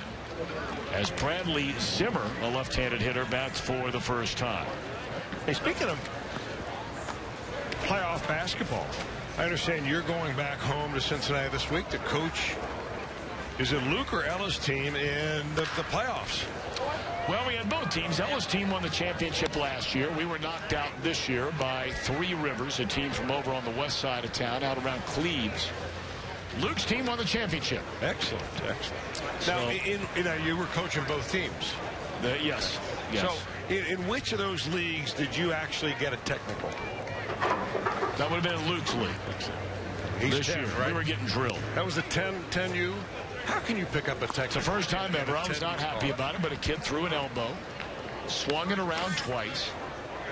It was a dirty play, a nasty play. The officials knew it. They told me after the game. All I did was jump up and say, "You can't. That can't happen. Somebody's going to get hurt." And I got teed up. I was embarrassed. I was humiliated. I shouldn't have done it, but I didn't want to see anybody get hurt. Yeah.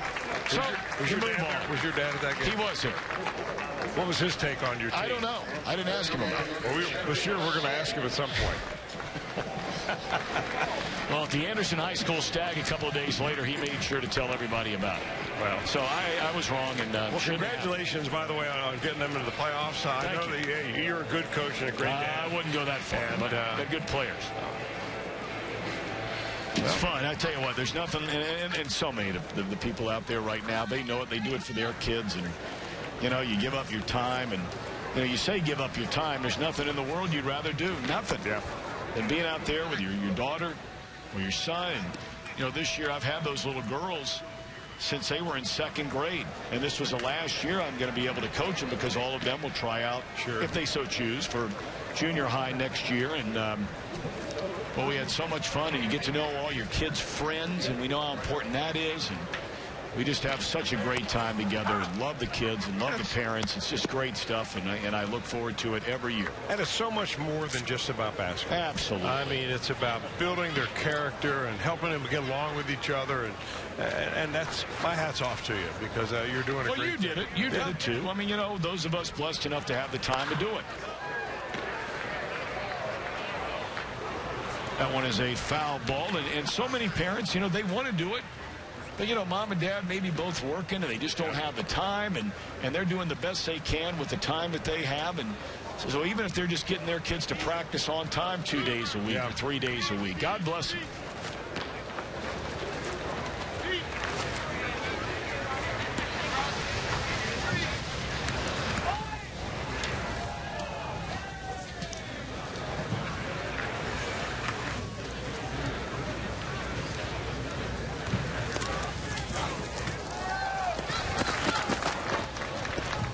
Getting away appeared to be maybe a cross up there, because that, at least from where I was sitting, that ball didn't look like it was in the dirt. It did not, but, you know, I'm not so sure how much our new catcher Skipworth has caught Jose Mijares.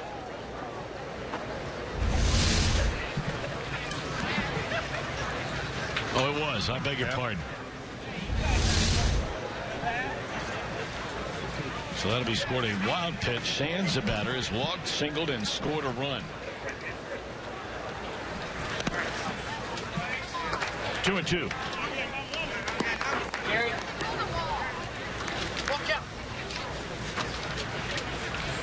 Sands is a young man that we saw come up with the Los Angeles Dodgers. I mean, this guy put together some incredible minor league seasons. And a lot of people out in L.A. thought if given a chance, he was going to be a big-time star. There's a rocket into center field. And with nobody out, the Indians have runners on the corners. I mean, this guy had seasons of 25, 29, 30 home runs, knocking in 93, 88, 107 as recently as 2012. But the Dodgers traded him to the Boston Red Sox. Then they traded him to the Pirates. We saw him a couple of years ago. And now getting a chance with the Indians.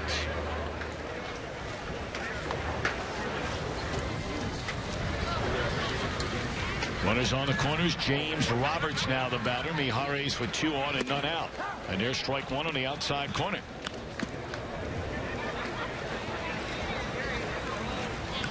Michael Martinez started the game, and now Roberts takes over for him, batting in the 9th spot in the Cleveland batting order.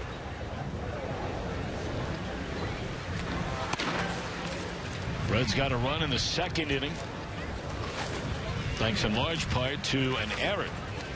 But then Cleveland, thanks in large part to an error, scored 5 times in the 5th inning, and they lead 5-1. We're in the 6th.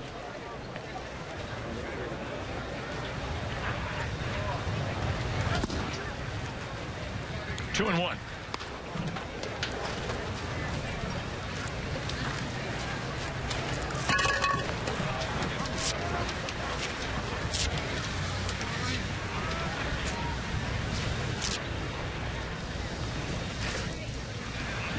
Luis Gonzalez now playing second base for the Reds. That pitch in the dirt.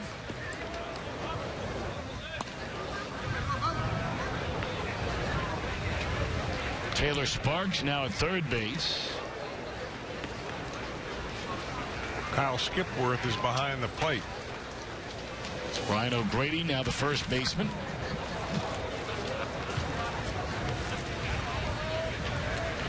Try to keep you up to date on all the changes, wholesale changes made by the Reds. Jimmy Pickens is now in left field. And the #1 draft pick a couple of years ago is now in center, Phillip Ervin. Still looking forward today to seeing a couple of pitchers that are scheduled to come out of the Reds bullpen, especially Michael Lorenzan. Highly touted youngster in the Reds organization, and there are many who feel like this young man may not be all that far away from pitching for the major league club. He was actually a two-way player when he was at UCLA. He was a position player and also a reliever. But he is very polished as a pitcher, and he has really impressed a lot of people here in camp. That and the fact that he can throw 100 miles an hour. Line in the left field, going to be caught out there. Runner tags coming to the plate. He will score, and that'll make it a 6-1 ball game. Cleveland in front. Really, the players that you see out here now, if I'm not mistaken, Tom, I think they've been down here since the early part of February as part of a program that the Reds have called a strength camp. They bring in a lot of players that are either rehabbing from injury or haven't been in too many spring trainings before, and they want to get them acclimated to pro baseball. So they bring them in here and they put them on a nutritional program. They're working them out weight-wise. They're doing some baseball activities as well. Because remember, minor league camp hasn't opened yet. So you wonder where all these kids come from. You don't want to first day in camp, are you playing in a big league game? No. So these guys have been around a little bit. For instance, Kyle Skipworth, the catcher, is a former #1 draft pick for the Miami Marlins. back in 2007 or 8, I think. Highly touted prospect for quite a long time. Signed as a Reds minor league free agent over the winter. Well, here's one of the bright prospects in the Indians organization, and that is Francisco Lindor. They figure like maybe next year. Some feel like this year, although Jose Ramirez played well enough last year to be considered the regular shortstop when this season gets underway. But Lindor is one of their real big prospects. We saw him in the game yesterday. He had an outstanding game. I'm wondering if he was also playing in that B game that was played this morning up at the Reds minor league complex, or the training complex. That was a game in which John Moscott pitched and Nick Travieso pitched. We saw Howard Amir Garrett and Nick Howard. And a lot of the backup major league players that you would expect to see here in the 6th, 7th, and 8th innings in a big league game played in that one. So rather than have them play double duty, that's why you're seeing these minor league players here this afternoon. Tell you, that Amir Garrett is a name perhaps to keep in mind. He is a very interesting story. This was a young man who played baseball and basketball at the very highest levels collegiately. There's a ground ball down to third. They'll turn it over, and that's a double play to end the inning. We'll talk more about him and others as we move along. Head to the bottom of the 6th. Reds trail the Indians 6-1.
Prospects. Robert Stevenson, they just cranked him back up again here in spring training. We saw Iglesias make his Reds debut yesterday. Winker already a hit, an RBI. Lorenzan we will see today. Howard, the #1 pick out of Virginia. He was their closer and now a starter. He pitched in that B game earlier today. Saw DeSclafani yesterday. Amir Garrett, we'll get back to him a moment ago. Travieso pitched earlier today in the B game. And Aquino has just come into the game, and we will see him backed shortly. Anthony Swarzak is now the pitcher for the Cleveland Indians. You know, we were talking about Amir Garrett, #7, according to Baseball America. Grew up in Nevada, but played basketball at St. John's University, where as a sophomore, he was an integral part of that Red Storm team that got to the 2nd round of the NIT, then transferred to Cal State Northridge, where he played for former great basketball player Reggie Theus. Reds got him in the 22nd round, and this is only the 2nd year where he is now no longer playing basketball. It's all about baseball. Well, he's an interesting guy because he's 6 feet 7 inches tall, and he's left-handed, and he throws in the 90s. He needs a little bit of polishing, no question about it, but the Reds minor league people are very happy with the way he has come along and now dedicated himself to baseball. They're hoping that he continues that pace, so he'll be in the big leagues before too long. Philip Ervin, the former #1 pick, goes down swinging.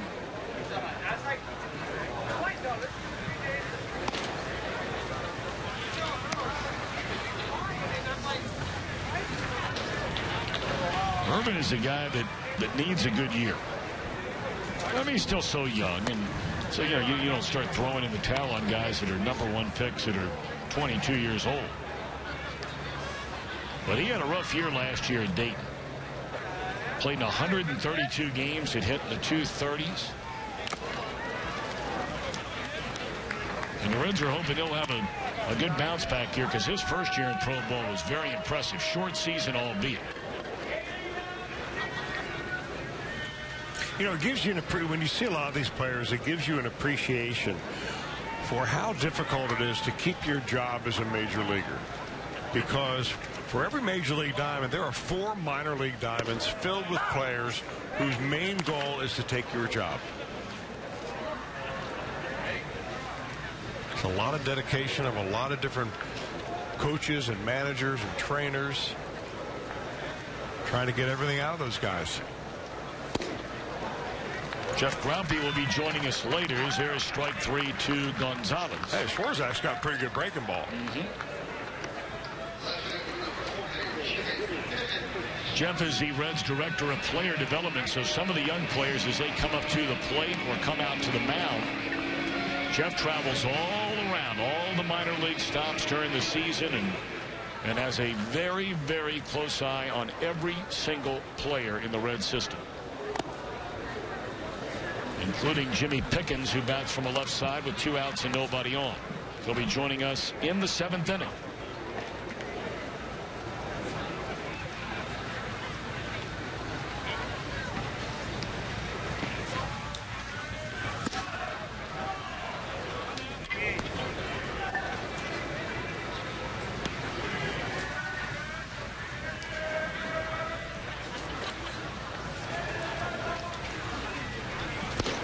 Swing and a miss.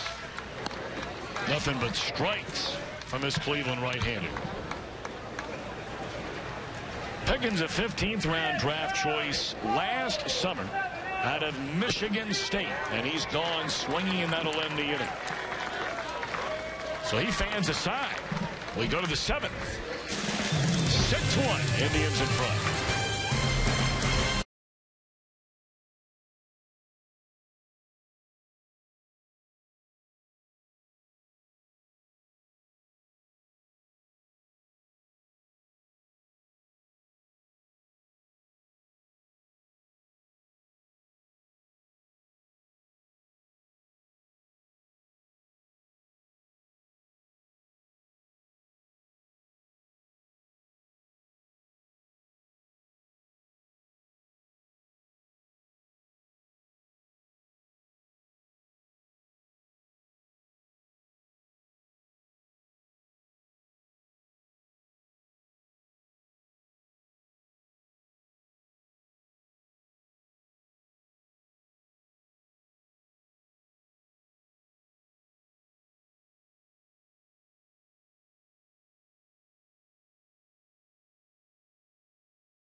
On Fox Sports Ohio. I'm Jim Day, and my pleasure to welcome in the aforementioned Jeff Grappy. He is the director of player development for the Cincinnati Reds. Thanks for joining us. How's spring going? It's been going well, thank you. It's been enjoyable. All right, this is the time of game, sort of like, you know, an NFL draft expert, when you get late in the draft and all of a sudden you turn to the draft expert and say, tell us about these kids. So some of these young kids that you guys are excited about. Let's just go around the field here. We'll start in left field. Right now, Jimmy Pickens, what can you tell us about him? I mean, Jimmy's a power-hitting outfielder from Michigan State. All these guys here, due to the B game this morning, we had to dig a little deeper. These were all guys who were in our strength and speed camp. So they've all been here since the Monday after the Super Bowl. A lot of weightlifting, a lot of running. So they're a little rusty on field, but this is their first action of the spring. In center field, a name that a lot of Reds fans might know, first-round pick a couple years ago, Phillip Ervin. Probably didn't have the numbers that he would like in Dayton last season, but update us on him. Yeah, I mean, he's fully healthy. I mean, his wrist is full blast. He's ready to go. We're ready for a good season. I mean, he's been out here working hard, and I think he's refined his approach, and he's ready for a good 2015. What were the factors that went into him not hitting in his first professional year like he expected and probably as you guys expected? Yeah. I mean, he came in after the draft, had a great billing season in 2013. Last year came in. He had a little bit of a wrist issue that I think got him behind the 8 ball a bit in April. Then he just started chasing it. I mean, he's a young guy who knew he was a first rounder, had pressure to perform, and I think every at-bat was trying to get multiple hits instead of just figuring out what he can do and taking everything pitch by pitch. Dylan Axelrod's on the hill for Cincinnati. We know him from last year at the big club. Let's go to right field, though. Aristides Aquino, what can you tell us about him? He's a great kid. I mean, he's really athletic. I mean, if you get the chance to see him, he's very physical. Really strong arm, great power. He was rated by Baseball America as the #1 prospect in the Pioneer League. And he's one of the offensive players we're really excited about for the next few years. That's a big strike zone out there in right field. Yeah, no, he's letting it eat. So. All right, let's go to third base here. Taylor Sparks, it's another high draft pick, a second-round pick for you guys. Third base, what do you see from him? You know, I mean, he just goes about his business really the right way. Very athletic, can really run. He's probably one of the faster guys in the field for us right now, especially for a guy who's 6'4". He's still filling into his frame, wiry, strong, really good power.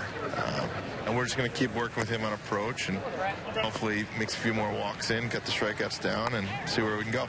We were expecting Alex Blandino, who was a supplemental first-round pick last year at shortstop today. He was scratched late, but out there right now, Carlton Dahl. Yeah, young guy who was at Dayton last year. Missed some time with a fractured wrist at the end of the year.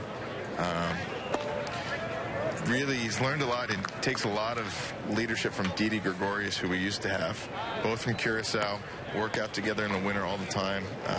That's a guy that Carlton looks up to a lot, and there's a lot of comparisons there.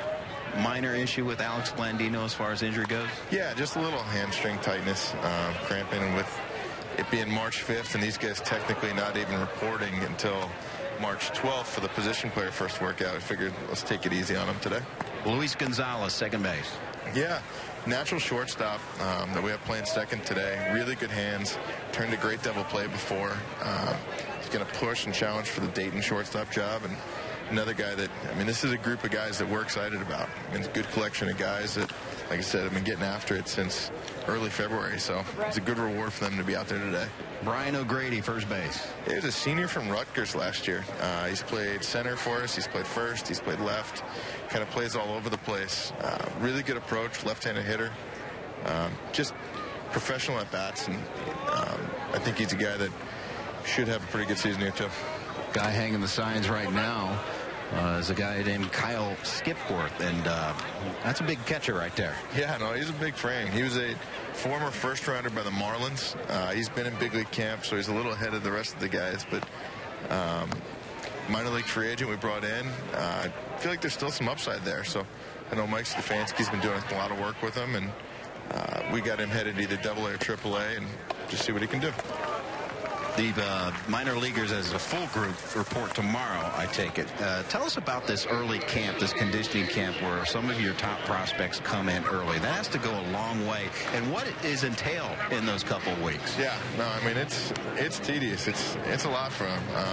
It's a 6-week camp that we have 15 guys in right now for. A lot of our first-year position players or some of our Latin players have come over for their first or second year. Led by our strength and conditioning group. first 3 weeks is really all lifting, running, get them on the hill, get them pushing the sleds, get them doing everything, just as a way to make him where spring training is a little more manageable for him. It's a little overwhelming for him to come in, be one of 150 guys trying to figure out where they're going, what field they're on. So get some comfort level there, get them working out.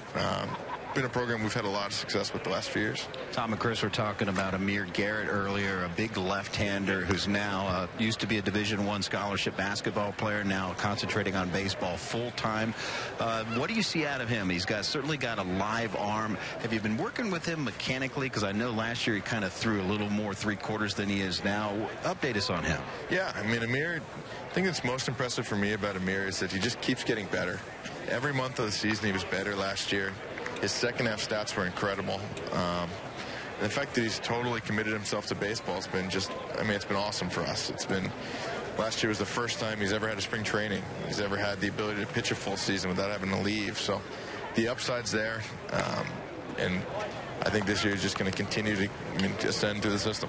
You look at the system, and you've got a lot of talented right-handed arms. Now, one thing that might be lacking just in sheer numbers are left-handed pitchers. Is this something that the organization going forward is going to have to address more? You want to get some more left-handed arms in the system. Yeah. I mean, I think everyone's looking for lefties. You're looking for shortstops. You're looking for catchers. So I know it's a priority for us, but I'll take a good righty over a lesser lefty any day. The B game was interesting today because you had some studs hitting out there, and Kyle Waldrop is one of these guys, a 12th round pick, has made it the hard way to get noticed. He's now on the 40-man roster. He is very, very impressive. How high are you on this kid? Yeah, I mean, Waldrop's a guy that he often gets linked with Jesse Winker just because they're similar guys, similar left-handed hitters. Kyle's really strong. He played football a lot growing up, so he's another guy that his development curve was a little steeper once he got in. He had more room to improve. Really strong quality in left field at first base. Last year I was impressed. He started to use the field more, and I think he refined his approach at the plate, and you saw the results. I mean, average was way up, doubles were up, and just a little more sustainable with the success. Ball just flies off his bat, as does Jesse Winker, just a flat-out pure hitter. How close is he, and can we expect him to start in AAA? You know, we're going to see where he finishes and where he starts this year. I'm a little more concerned about where he finishes than where he starts. Whether it's AA, whether it's AAA, I think he's in a good position to have a good season. I mean, he's just got a quality approach. Well, the boys throwing it around a little bit, getting the kinks out here in spring training. We are going to see Michael Lorenzan, barring anything unforeseen today. Is it safe to say amongst your pitching prospects that he is the closest to Major League ready? Yeah, I mean, I think Michael and John Moscott are probably the two that are closest of guys that haven't been there before. So, I mean, Michael, hopefully he shows well today, but it's power stuff. I mean, it's a hard sinker, hard slider, developing changeup. And he just really developed a nice ability to pitch and understand to read hitter swings for a guy that doesn't have a lot of history doing so. Before we let you go, how about a name that we haven't covered that perhaps has stood out the hard way? A guy, a few years ago, Kyle Waldrop was opening eyes. Who has opened eyes? I know it's very early on, but who's opened your eyes? We got a lot of guys just getting here right now. Among the guys that aren't in this game, I think Corey Thompson's had a great strength camp. He was an early draft pick for us out of South Carolina, a high school kid a few years ago. He's done great. I mean, he's getting stronger, he's getting faster, and he's another guy that I think will have a pretty good season, hopefully in the Midwest League this year. Well, that was a tremendous amount of information. We appreciate your time, and lots of luck the rest of the way, and especially with the minor leaguers reporting tomorrow. You'll be busy. We will be. Thank you. All right, let's go back upstairs. Tom and Chris. Well, we certainly thank Jeff for his time, and Jim Day, thank you for covering so much in a short amount of time. Dylan Axelrod is now on the mound for the Reds. Young man who came over last season, was brought to the major leagues. And Chris, I think he impressed many before getting injured with how well and how efficiently he threw the ball. Oh, you're right. He's been in the big leagues each of the last 4 seasons. Before the Reds, he was with the Chicago White Sox. In fact, he started 20 games for the White Sox in 2013. So, he's one of those guys that is vying for the 3rd or 4th or 5th starting spot. That is a fair ball into the right field corner. This will bring in another run. And the Indians starting to pour it on now after a 5-run fifth. They get a run in the 6th. And a couple here in the 7th. It's 8-1 with 1 out, 1 on.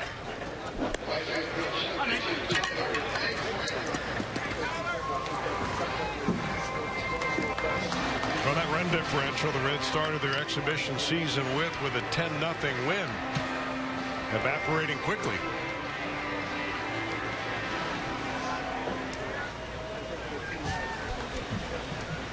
Tyler Naquin will be the batter with a runner at second.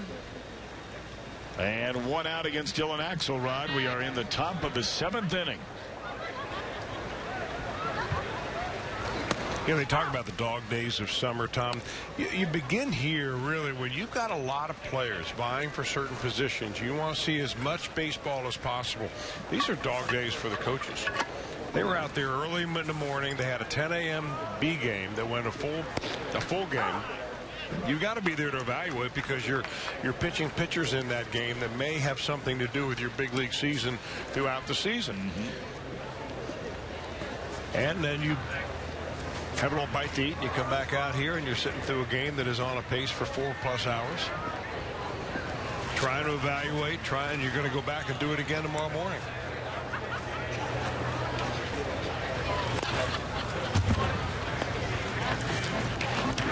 You know, you said something that piqued my interest yesterday when we were talking about spring training. And, of course, this is something that has been debated seemingly forever. You know, what is enough? Is there too much? In a day and age where players are in better shape than they have ever been in, just from a physical standpoint, whether it's the lifting or the running or the strength and conditioning. Just heard Jeff talk a lot about it, and the Reds now bringing in some of their younger players to kind of get, you know, their feet on the ground before their first full year of pro baseball. But when you made the comment about how spring training is really for pitchers and getting them physically ready to go out and throw 100 pitches in a game, or for relievers to be able to work back-to-back days, or maybe, you know, 4 out of 5 days. I've always thought that. I've always thought that it really is about pitchers. It's about building up arm strength. There's no other way to do that. You can't do it in the weight room if you're a pitcher. You can't build your stamina by riding a stationary bike or running laps. You've got to get out there and pitch. And it's the one exercise that you can overdo and you can cause an injury. So the hitters need to get their timing down, but I'm not so sure that they need a month of games before they finally get their timing down. In fact, you talk to some hitters come in here, these guys are in shape nowadays. They show up, They get tested right away. Their body fat is as good as it is on the very first day of spring training as it is on the last day of spring training. And sure, they do more baseball stuff. You have to have meetings. You want to go through your signs. You want to have guys play alongside the teammates that they're going to be with, so you get some familiarity there. But I'm not so in that corner that feels like, you know, you really need to play 20 or 25 games in spring training to get your timing down. You know, and that's why I wouldn't worry about Joey Votto. If Joey Votto can't play the first week or two, it's no big deal. At least in my opinion, the guy comes prepared. He's going to know how to play. And once he starts seeing some live pitching and get to feel, he's going to be just fine. You know, I wanted to piggyback that, though, for a minute. You brought up earlier, and we talked a little bit yesterday about how runs and offense down over the last number of years. And now baseball's done a great job of trying to put the steroids era behind it, recognizing it did exist. You wish it didn't, but it did. Because there's strike 3 and there are 2 away in the inning.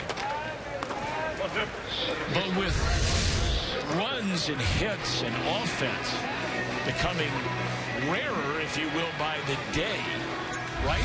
Yeah. Do you think that there are other things from an offensive standpoint the teams might need to look into in how they get themselves ready for a season during spring training? I think, is there anything you can do? I think it's what you know, let's just take the defensive shift for a change. I mean, is this the beginning of the end or the extinction of the slow left-handed hitter that if he doesn't hit a bunch of home runs, why would you have a guy that on a team that does that? He'd hit it into a shift, because it's proven that if you can put infielders around on the right side of the infield, they're going to gobble up most of the balls that he hits. Some of the balls he hits are going to find the seats. But I think it may be a movement towards more athletic players, more well-rounded players. And I think what Jeff Grappy alluded to, and I think every team is doing the same thing. They're trying to get bigger, stronger, and faster, because the evolution of the athlete in every sport is bigger, stronger, and faster.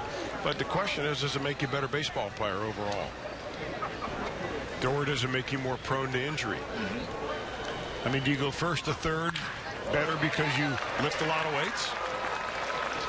That ball scalded into center field off the bat of Bradley Zimmer. That'll plate another run. Zimmer really moving around the bases and goes into third, standing up. Wendell stung.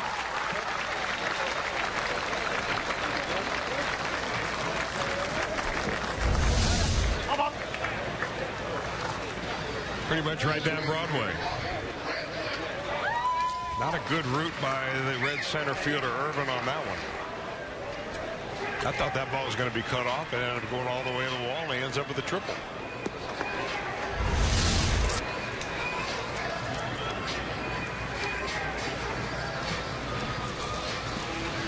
So Jeff Pico out to visit Dylan Axelrod, getting kicked around here a little bit. Although the Reds threw the ball around a lot to begin this inning. The shortstop alone, Dahl, hung with a pair of errors. Indians with 5 in the 5th to take a 5-1 lead. Got a run in the 6th inning and 3 and still counting here in the 7th. Here we are, just a third spring training game, and it's the same for the Indians. They haven't been out all that much, but the same thing you see here in the third game of spring training, you're going to see late in August and down the pennant race. When you make a pitch right around waist high over the center of the plate, I don't care if it's in the middle of January, it's going to get hit and hit hard.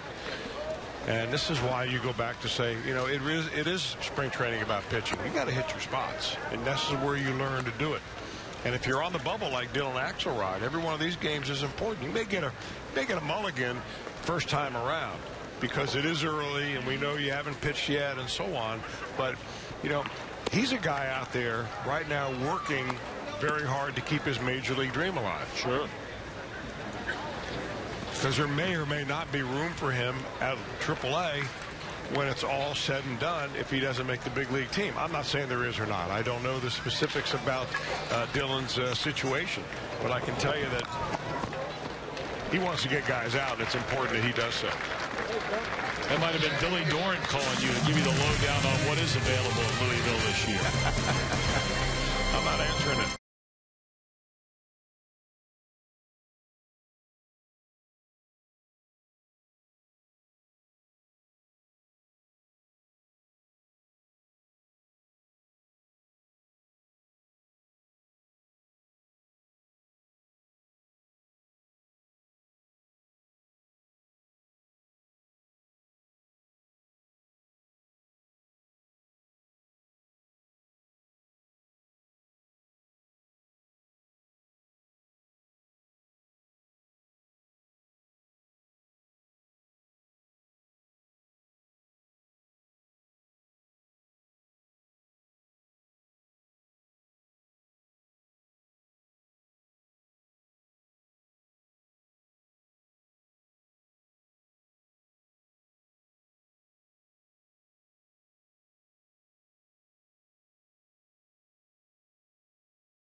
Well, live Cincinnati Reds baseball back in 2015 with MLB.com at bat on your smartphone or tablet. I gave you a regular tail kicking in that game last year. You did. I did. It's a different year coming up now. It is. Stay connected with live radio broadcasts, stats, breaking news, and more. Download MLB.com at bat, the #1 app for live baseball. You and I were privy to seeing a lot of things in baseball. They have poured hundreds of millions of dollars into some technology that we saw at our Fox baseball meetings about a month ago. And I think when some of the fans check some of those things that are going to be available out, it is really cool stuff. I know you're a big video guy. I'm really not much of one, but boy, it's cool stuff. It is stuff. It is. And it's hard to describe. I mean, you like to describe it, but it's hard to describe it because it is so advanced. They say, man, it's amazing. You can. It's almost like video game applied to baseball. Yep. But in real life. But, you know, for example, I mean, one of the things we saw was Yasiel Puig was the example they gave when we saw it. And a ball is all in, like, snap of the finger. The pitcher throws a ball, you know it's 94 miles an hour. The speed of the ball leaving the bat. Right. Or the pitcher, if it's a slider, the revolutions per minute, right? And now you can compare, you know, say a Clayton Kershaw curveball on the revolutions compared to Justin Verlander or Johnny Cueto. Then Puig on a ball that is just lined into right center field. They will be able to give you immediately how fast he's running, how fast it or how long it took him to really hit full speed in that path to the ball. And then it would tell you what the percentage of his line to the ball that he took. Right. So if 100% perfect straight line is optimum, you know, the one we saw was like 98.4. All of that happening right now. So you're ranking each play that a player makes. You quantify it. You know, how quick were his first two steps? Did he read the ball off the bat correctly? And really, it's as much diagnostic as it is interesting for fans. So, but if you're sitting back saying, hey, my guy's the best center fielder out there, well, now you're going to be able to see, have the numbers to prove or disprove. And it's really interesting.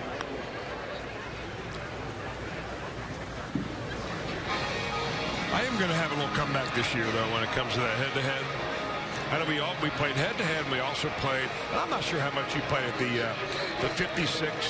Is that the street game? Actually, I played that one more than any other one because my son really loves that game. And for those of you who don't know what that is, as Tucker Barnhart comes in, is down a strike. 56, that number symbolic for Joe DiMaggio's hitting streak. All-time Major League record. And so you choose players, any team you want. You have to get it in before the game starts. So if it's Miguel Cabrera or whether it's Jay Bruce or Joey Votto or whomever, you pick a player to get a hit that night. And if he does, then you start the West Coast games if you so choose, because you can pick 2 or 3 in one game in one day. And then you would carry a 2 or 3 game hitting streak into the next day to see if you can keep it alive. And again, you can pick any player you want to the next hit. What was your long last year? Do you remember about? I think about 4. I didn't do too well on that. I'm going to concentrate on the head-to-head, though. All right. And that's a fun one because when we pick like 4 position players. I mean, the streaks thing, don't you think it's kind of luck? Well, I mean, baseball is just so difficult to predict. I mean, here you think, hey, I've got this great offensive team, and they're facing this, you know, terrible pitcher. They just gone up in the minor leagues, and a guy goes out and throws a one-hitter. And your streak is ended at 4. You know, the one thing that game does do, though, I use Miguel Cabrera. So say they're playing, I don't know, the Indians, and Corey Kluber is on the mound. Well, you know, you probably wouldn't pick any player on the Indians in that game, but then you'll go back and they'll be able to give you the head-to-head information. So, you know, Cabrera might be hitting 700 against this guy. Nice play in to hold it short. And that'll end the inning. The Reds are gone in order, and we're on our way to the 8th inning, mercifully. It is 9-1 Indians.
in front as Cleveland comes to bat in the 8th inning. We told you we were excited to have a chance to see one of the real up-and-coming potential stars in the Reds organization. 38th overall pick in June of 2013. They found him out of Cal State Fullerton. Weren't sure whether to take him as an offensive player or as a pitcher. Well, they made the right call. Michael Lorenzan, rated the 4th best prospect in the organization. Well, I saw him last year in spring training time. I got to tell you, I mean, the first thing, obviously, that you see when you watch Lorenzan pitch is the ball just comes out of his hand like a bottle rocket. But for me, what's even more impressive is that he's got a very solid delivery, repeatable delivery. Keeps his head very still. And if you have a good delivery, you can teach a breaking ball and a changeup much easier than if you have an awkward, herky-jerky delivery where it's a little bit different every time. His arm slot stays consistent. This guy's a legit prospect. I mean, a possible #1 some point down the road. It's only his 3rd professional season. Last year, he made all 24 of his starts down in Pensacola. In his first extended action at the AA level, was a Southern League All-Star and a sparkling 3.13 ERA, 3rd best in the league. Now, we don't have a radar clock working here in Goodyear yet, but I can tell you that, you know, he normally pitches in the low to mid-90s. He can reach 100 miles an hour, and he's done that several times. But you just watch his delivery, just slow and easy. Everything is under control. All of a sudden, the ball just pops out with real authority. Grew up in the Angels Stadium shadow of Anaheim, California. Good-looking breaking ball there. And that puts him ahead at 1 ball and 2 strikes. He was one of 5 finalists for the Stopper of the Year award, one of 12 finalists for the John Olerud Two-Way Player of the Year award, a Golden Spikes Award semifinalist. These are all big awards given out at the collegiate level. This guy hit .335 as an outfielder in his final year at Fullerton. There's a check swing and a miss on Gas, and that's strikeout #1 for Lorenzan. This is his first big league game. Boy, you can tell even in slow motion that ball exploding to the plate.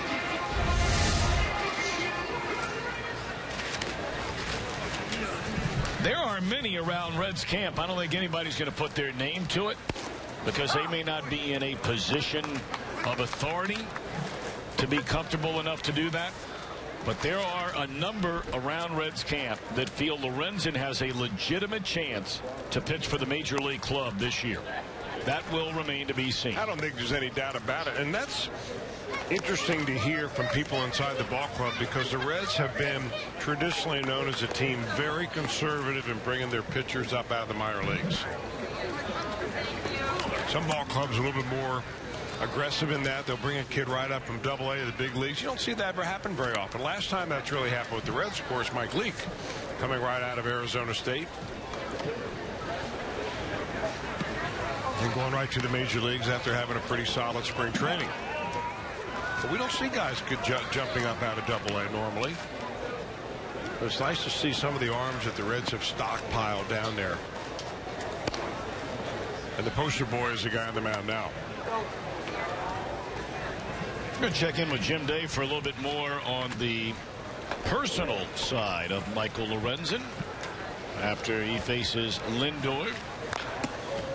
In fact, let's do it right now before a 3-2 pitch. James? Oh, you're around Michael Lorenzan, and the first thing you notice, he's a very personable guy and very outgoing and certainly going to be a leader in the future. But one of the friendships that's been struck up early is a mismatch, really, in that you see Raisel Iglesias and Michael Lorenzan often together working out despite the language barrier. These guys are throwing partners, etc. And I asked Michael, how do you communicate? And he says, well, if I need to know something that really important that he says, I'll bring someone over. But normally we just find a way to communicate. Now, there is a development in that. He will, Iglesias will no longer catch with him because Lorenzan throws so hard while he's warming up that he said, Iglesias one day said, Papi, me no catcher. Me no catcher. You hurt my hand. But these guys have struck up a friendship, and that is the type of guy that Michael Lorenzan is. He's got a leader earmarked all over him. Well, it's a lot of fun to finally have a chance to see him pitch in person in a quote-unquote big league spring training game. We mentioned this is his first major league spring training camp. His first year after they drafted him, he pitched at 4 different levels, but they used him primarily, which was interesting, out of the bullpen.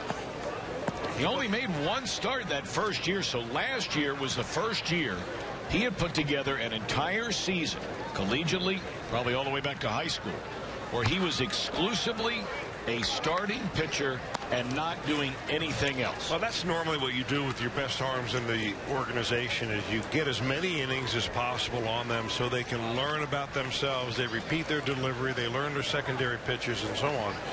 But Lorenzen, remember, when he came out of Cal State Fullerton, he was a two-way player, played outfield, but he also pitched, and he pitched out of the bullpen. So they would use him in short bursts.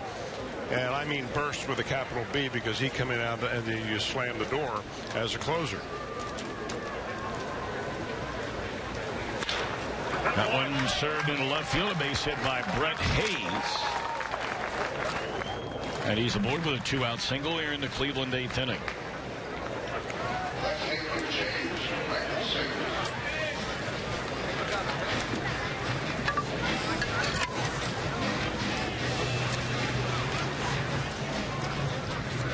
And you look up and down in this Reds minor league system, we showed you the top 10 prospects as rated by Baseball America, and all of the youth and a lot of pitchers. Boy, there is so much to be excited about moving forward. Everybody, you know, focuses on the big league club. Certainly we do, Chris, and everybody knows about Matt Latos and Alfredo Simon, gone from last year's starting rotation.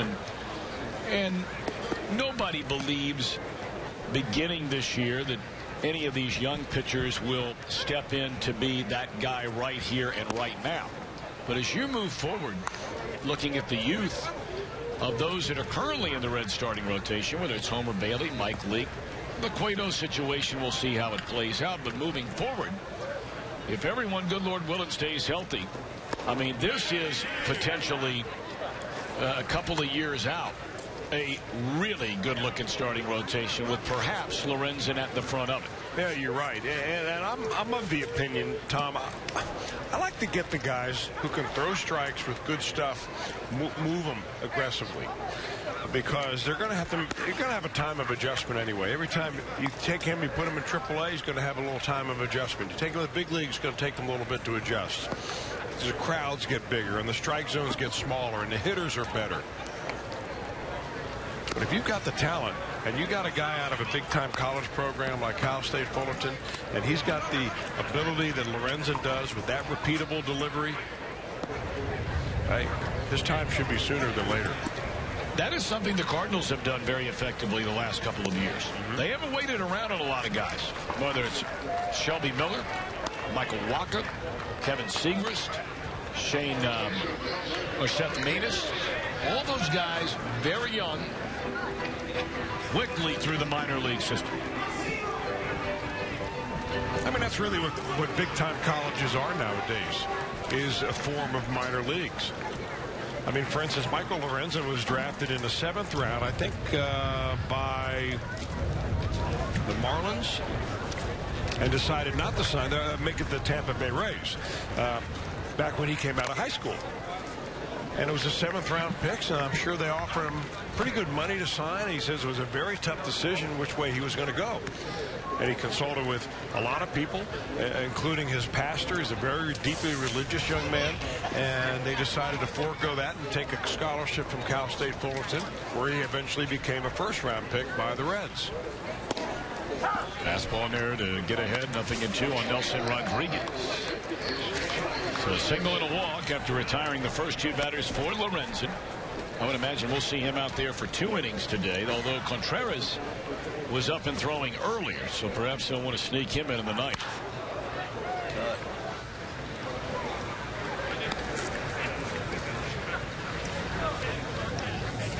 Just a beautiful, beautiful early spring, late winter day, if you will, here in Arizona. Temperatures in the low 70s after getting a little bit of rain Sunday and Monday, rare albeit.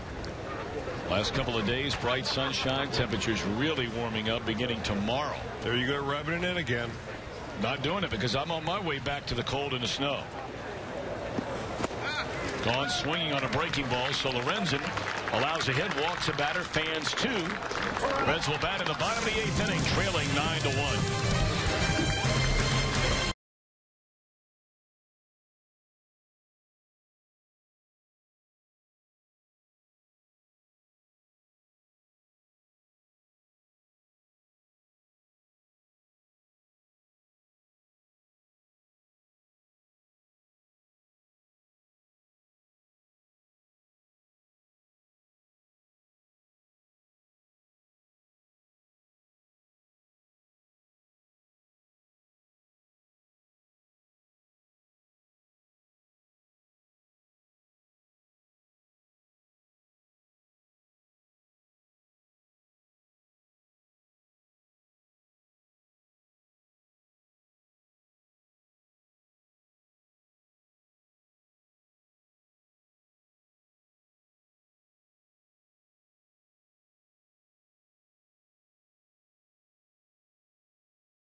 Nasty Boys Pick 6 plan presented by McDonald's. Guarantee your Nasty Boys triple bobblehead. Get 6 free McDonald's extra value meals.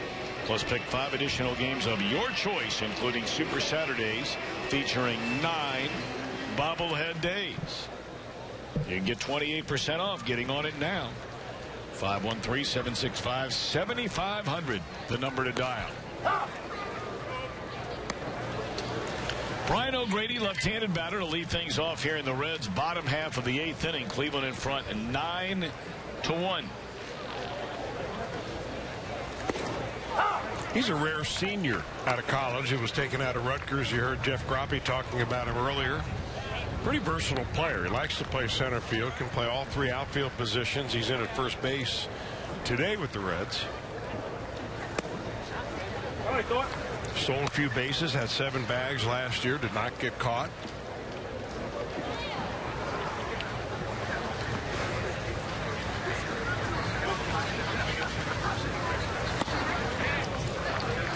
Gone swinging to begin the inning. Of course, Rutgers University also happens to be the alma mater of one Todd Frazier.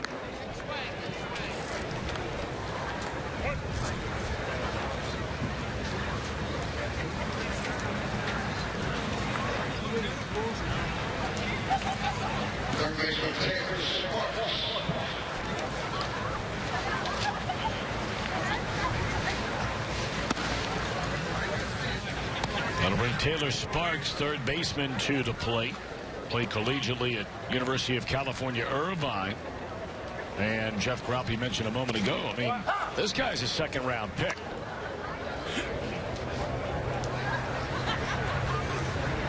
Played for the USA Baseball's National Collegiate Team in 2013. Was the best hitter on that team at nearly 400. And that one hooked down the left field line, a base hit. So Taylor Sparks will go in standing up for the one-out double here in the 8th. Well, Taylor's dad, Don, played minor league baseball, I think, for the Yankees for quite a long time. So he's got some bloodline in him. He hits a wrap ball down the left field line. Interestingly, that he was drafted out of high school by the Indians. Decided not to sign and ended up signing with the Reds. And gets his first big league exhibition hit against that Indians team.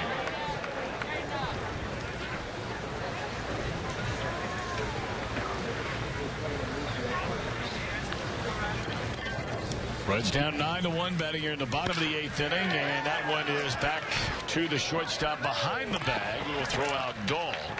On to third goes Sparks, and there are 2 away in the inning, and we get a look at Phillip Ervin for a second time. He struck out his first time up.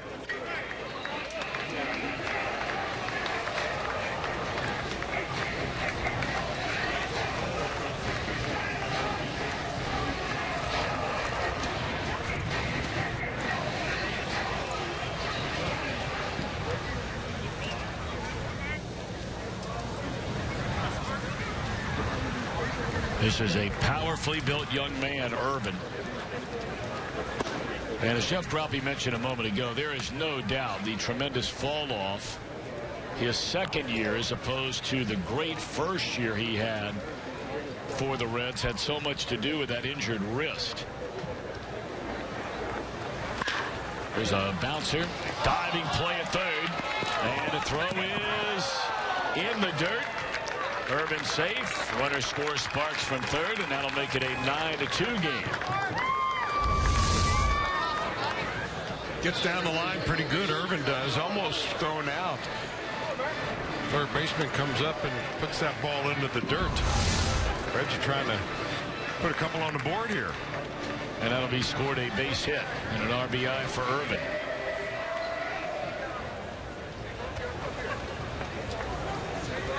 Ervin was a first-round pick, the 27th taken overall. And netted him a very nice signing bonus. Yeah, the last 5 #1 picks of the Reds. Yasmani Grandal, now, of course, no longer with the organization. He was sent off to San Diego in the Latos deal. Robert Stevenson, Nick Travieso in 2012, Ervin in 13, and then Howard out of Virginia a year ago. But they had those supplemental picks. Blandino, we talked about him a moment ago. We were slated to see him today. That's an interesting player, Blandino. Shortstop in high school. Went to college at Stanford, where they made him a third baseman. The Reds have moved him back to shortstop again, where they are very high on him. And then Lorenzan was a supplemental pick. Blandino they picked up, getting that extra first-round pick after the departure of Shin Soo Choo.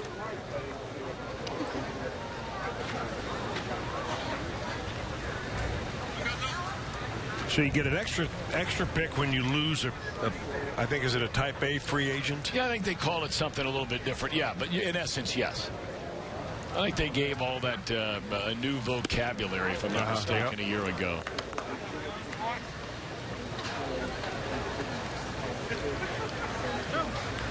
Well, if I'm not mistaken, I think the Reds either have or had all their at least important cross-checker scouts and all in for meetings right here in Goodyear this week. A ball by Gonzalez hit down the left field line, and that will roll all the way to the wall. Ervin on his way to third. They're going to wave him around. He can run. And he can score. That makes it a 9-3 game. Congratulations, Luis Gonzalez. You and I were laughing when Jim Day was asking Jeff Grappy about, what do you know about Luis Gonzalez? I was waiting for Jeff to say, well, you remember in Game 7 of the 0-1 World Series against Mariano Rivera? That one works, too. Good for him. Now Jimmy Pickens. Good name for a ball player. Or a country music singer.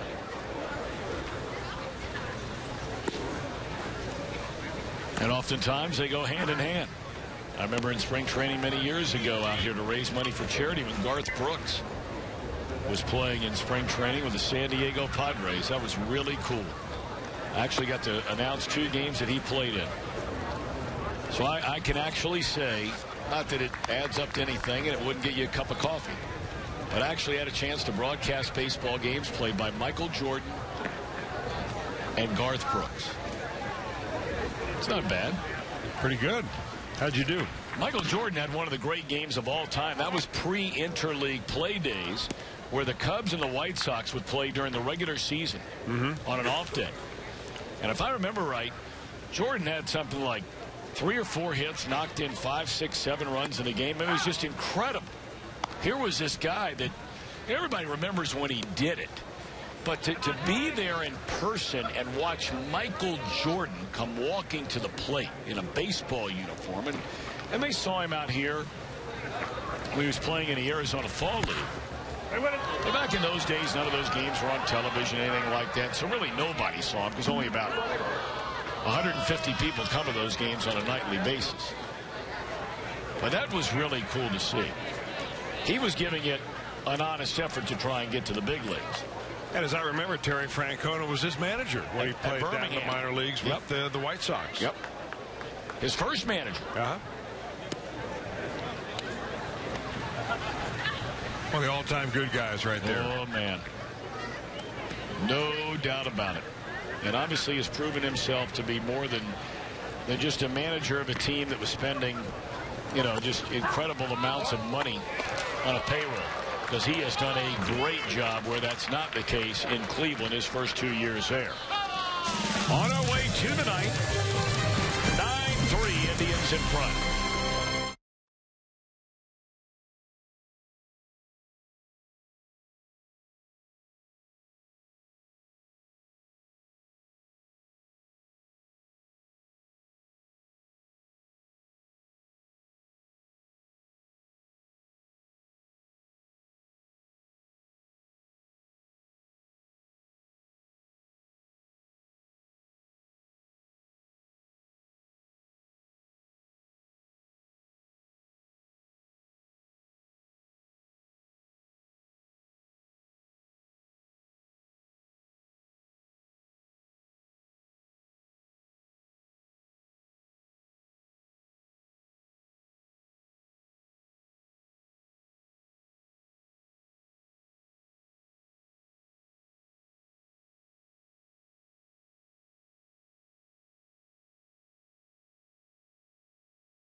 Three ball game with the Reds trailing. We go to the ninth inning, but the day began with Johnny Cueto and Aroldis Chapman. Cueto goes the first 2 innings, allows only 1 hit, did not walk a batter. He struck out 2.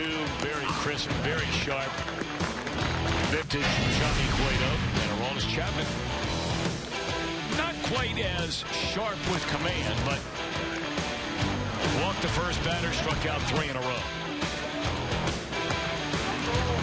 That last pitch might have been his best pitch. Mismatch there. So now we get a second inning to watch Michael Lorenzan. Retired the first 2 batters in the 8th, allowed a hit and a walk before striking out a second hitter of that inning, stranding 2.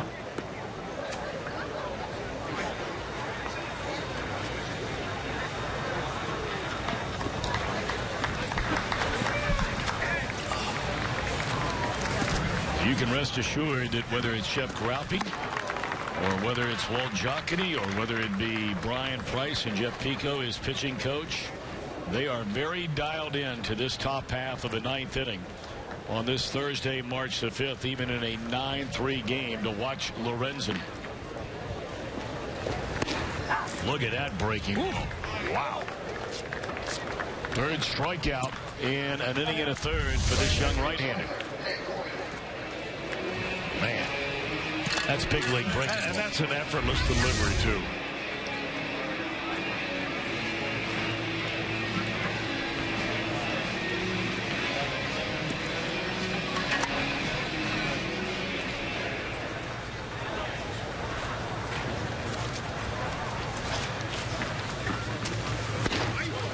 Comes with a fastball off the inside corner, backing up Tyler Naquin. Ball 1. You know, it can't be an easy thing really for front office and minor league personnel to determine when to move a guy up. I thought it was very interesting the decision they made with Mike Leake, and you never look back. The worst outing Mike Leake's ever had was the one game he pitched in AAA. But if you can get Mike Leake right out of Arizona State, right to the major leagues that year without even a day in the minor leagues, and you have Michael Lorenzan, who seemingly throws as many strikes as anybody in this camp, with as good a stuff as anybody in this camp, why would you look at him spending 2 or 3 years in the minor leagues? He even has a backhanded fielding play that he can do, as you saw right there. Well, that would get him to the big leagues for me. Able to smile about it, as he should. You know, you don't catch it unless you put your glove out there. He took a shot. Man, if I ever did that, that's going on my highlight film. That's Jose Rijo-esque. He had a number of those in his career.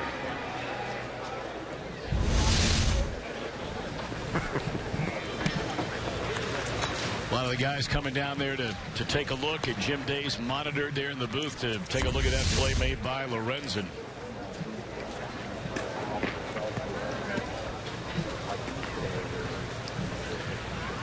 You know, you bring up a great point, though, Chris, and it's certainly one of those topics that, as long as there's been baseball, this is one of those topics that has been debated about when is the right time. And frequently you hear people talk about, well, you know, this guy's makeup. You know, we feel like he could do it because even if he fails, it's not going to affect him down the road. But more times than not, that seems to be the primary reason why teams are reluctant to do it. But, you know, you and I have talked about this before. I would always kind of look at somebody if they said that and said, well, why did you even draft this guy in the first place if you're concerned about him being able to bounce back from a bad 3 or 4 stint start? Well, especially a high-round pick, he should have pretty good read on his makeup. I think a couple of the reasons why teams are reluctant to move guys up quickly is, number one, you don't want to start the arbitration or the free agent clock sooner than you have to if the player's not ready to actually contribute at the big league level. And then the second reason is, I hear this over and over again, and quite frankly, it kind of bothers me. Ooh, that would hurt. That's a hard spot to rub, too. But it bothers me when I hear, well, when we bring him up, we want it to be for good. We never want to have to send him back down to the minor leagues. To my response is, well, why are the minor leagues? I mean, you should kind of hang it out there as a little bit of a fear factor, saying, if you don't cut it up here, that we're sending you down to the minor leagues again. And that's why you have them. So I've always been one of those, having seen players get up there and adjust and stay up there. Others need a couple of shuttles up and down, and some guys never adjust, but you never find out until you get them there. I remember one of the great examples about a player who came to the major leagues, had some success, and then everything fell apart. And not only did he go back to the minor leagues, he went all the way down to single-A baseball, and that is Ron Gant. Remember him? Yeah, sure. Short time for the Reds, had the great 1995 season when they went to the NLCS. Wasn't around very long, but a very popular player and an outstanding player. When he first came up with the Atlanta Braves, they had high hopes for him. He came racing out of the gate, looked great, and I mean almost overnight, right to the bottom. Couldn't buy him. And they said, if I remember right, you're going all the way back to Sumter, South Carolina. Well, he worked his way all the way back up, became a great player. And I'm sure that there are a lot of people out there that follow this far more closely than you and I that could probably give, 15 examples of guys that maybe it didn't work out that way. Well, I think the reluctance is if you get a guy above his performance level too quickly, you're going to hurt his confidence, and he's not going to be able to bounce back. And that's the justification that you hear. And I've never been in the minor league department to learn. I'm just observing from outside. But there are some talents that you see occasionally that just scream big league talent, and those are the guys that you shouldn't be too afraid of moving up. It'll be a tough play here. Lorenzan cuts it loose and not in time. Good speed by James Roberts. So this inning continues on a little dribbler. Well, look how far Lorenzan went, though, to get to that ball. You talk about athletic. I mean, he goes way over to third base.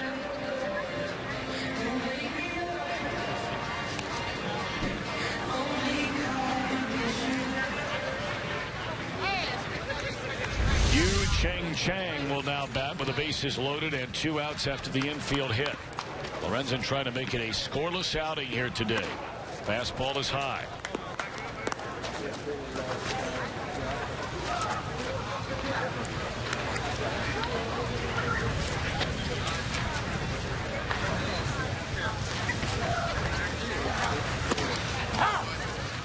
A ball and a strike.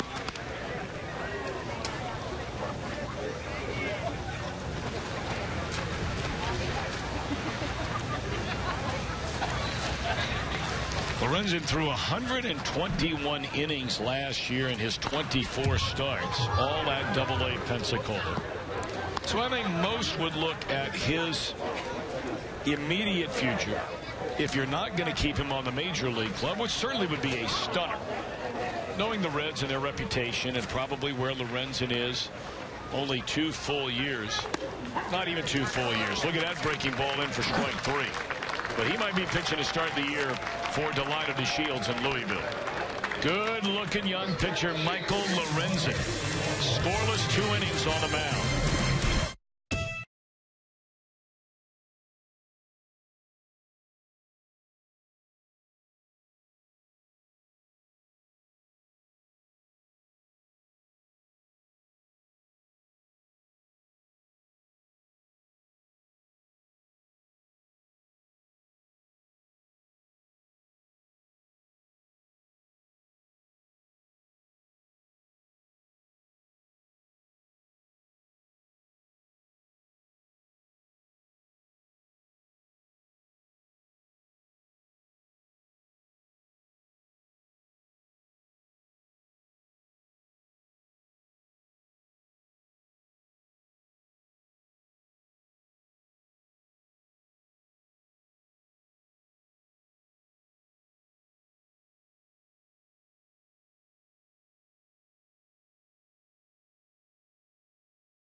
Friendship with him and Raisel Iglesias, first guy to meet him.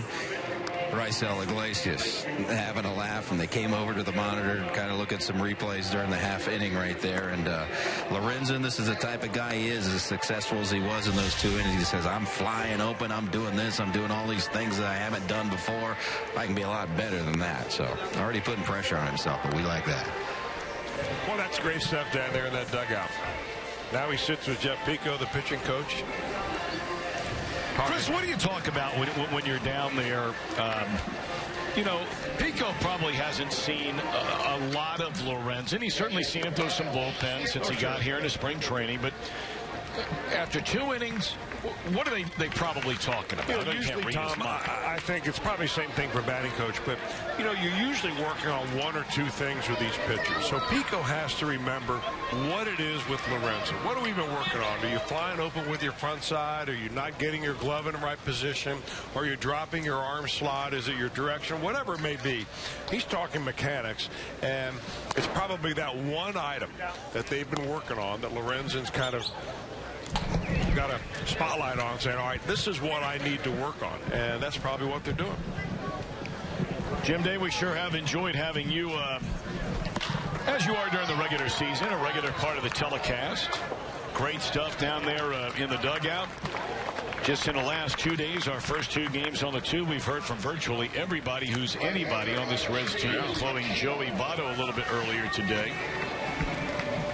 Well, I appreciate it, Tom. It's great being back with you guys. Hey, Jim, didn't Joey Votto make a comment to you yesterday standing in the dugout because you had to go over and try to get... Did he refer to you as a new teammate? He did. I was kind of left without a PR person yesterday, and I did the thing that it was the worst thing ever, walking into the actual dugout area, which I will try to never do again. But I had to rope one of the interviewees over, and he turned around and looked at me and said, "Hey, look, it's Jim Day, our new teammate, everybody." And I was trying to be nonchalant, be incognito, sneaking down there, and of course he just sold me out. He was joking.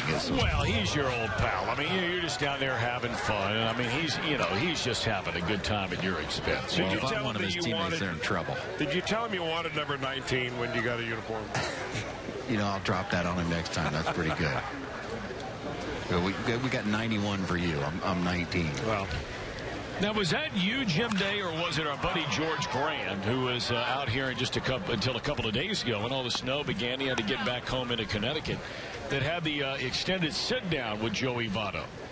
Yes, that will be coming up. George Grand sat down one of the spotlights that we're going to do, a la a cup of coffee, same type of concept, which you'll be seeing in the coming weeks. Joey Votto sat down, was very, very, very open conversation, so it'll be good stuff. Looking forward to it. Swinging a foul ball back by Aquino. This is a young man that maybe a lot of Reds fans have not heard a lot about. Those numbers last year were certainly eye-opening, and it earned him the number 9 ranking in the top 10 according to Baseball America of the Reds' top prospects.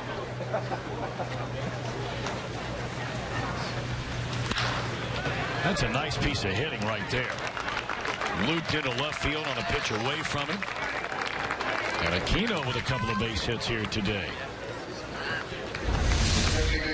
Well, he's only 19 years old. He will not be 20 until sometime in April. Played last year in Billings and the year before in Billings, a couple of years down here in the Dominican Summer League and then the Arizona Summer League. 6'4", 195-pounder. Well, now they have just recently, updated all the biographical information on some of these Reds, and they have him up over 208 pounds now. I bring that up only because, Chris, you saw this because you played with a lot of these young guys. So many players, when they're especially the Latin-born players, where they don't have the diet. I mean, you're talking third world countries as far as education and diet. The ability just to have regular food. Protein. Yeah, you get some of these guys that come in at 16, 17 years old, and they weigh 155 pounds, and before you know it, 4 or 5 years later, Aquino's a guy 6 feet 4 inches tall. He's gone from 6'1" to 6'4" since the Reds signed him, and has gone from around 165 pounds to now 208. Yeah. And as you mentioned, he's only 19. Well, that's a combination of putting a guy on a strengthening program, because when you put weight on like that, it comes on as muscle. I mean, there's no fat on that kid's body. No. And you get him the right kind of diet, and it includes more protein than he's able to get at home. You see that happen when a ball club like the Reds has a camp or a whole area over, like in the Dominican Republic. Well, like an academy. Yeah, they've got an academy over there where those young men, they stay at the academy and barracks over there, and they eat a training table there. And go to school there. On the ground, and there's a bobble. We've seen a lot of that today. Infielders on both teams misplaying routine. They look like routine ground balls. That one hit very hard, and the Reds are down to their final out.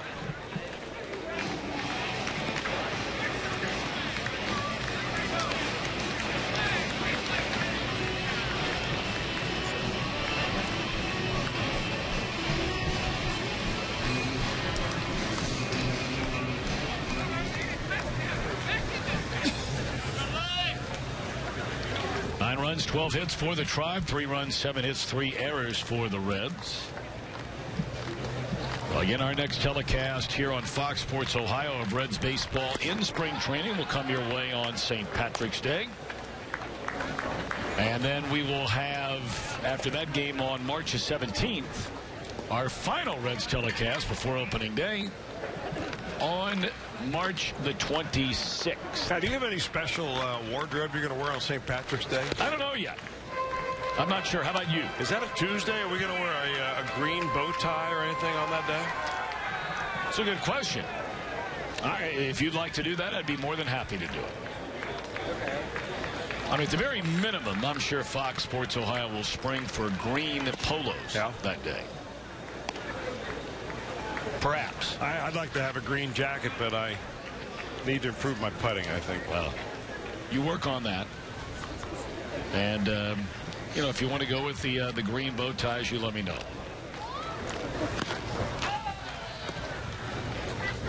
Because I'm right with you, win or tie. Well, the Reds will be in doing something. I mean, over the last few years, they've either had a full red uniform, and at the very minimum, they've had, green uniforms.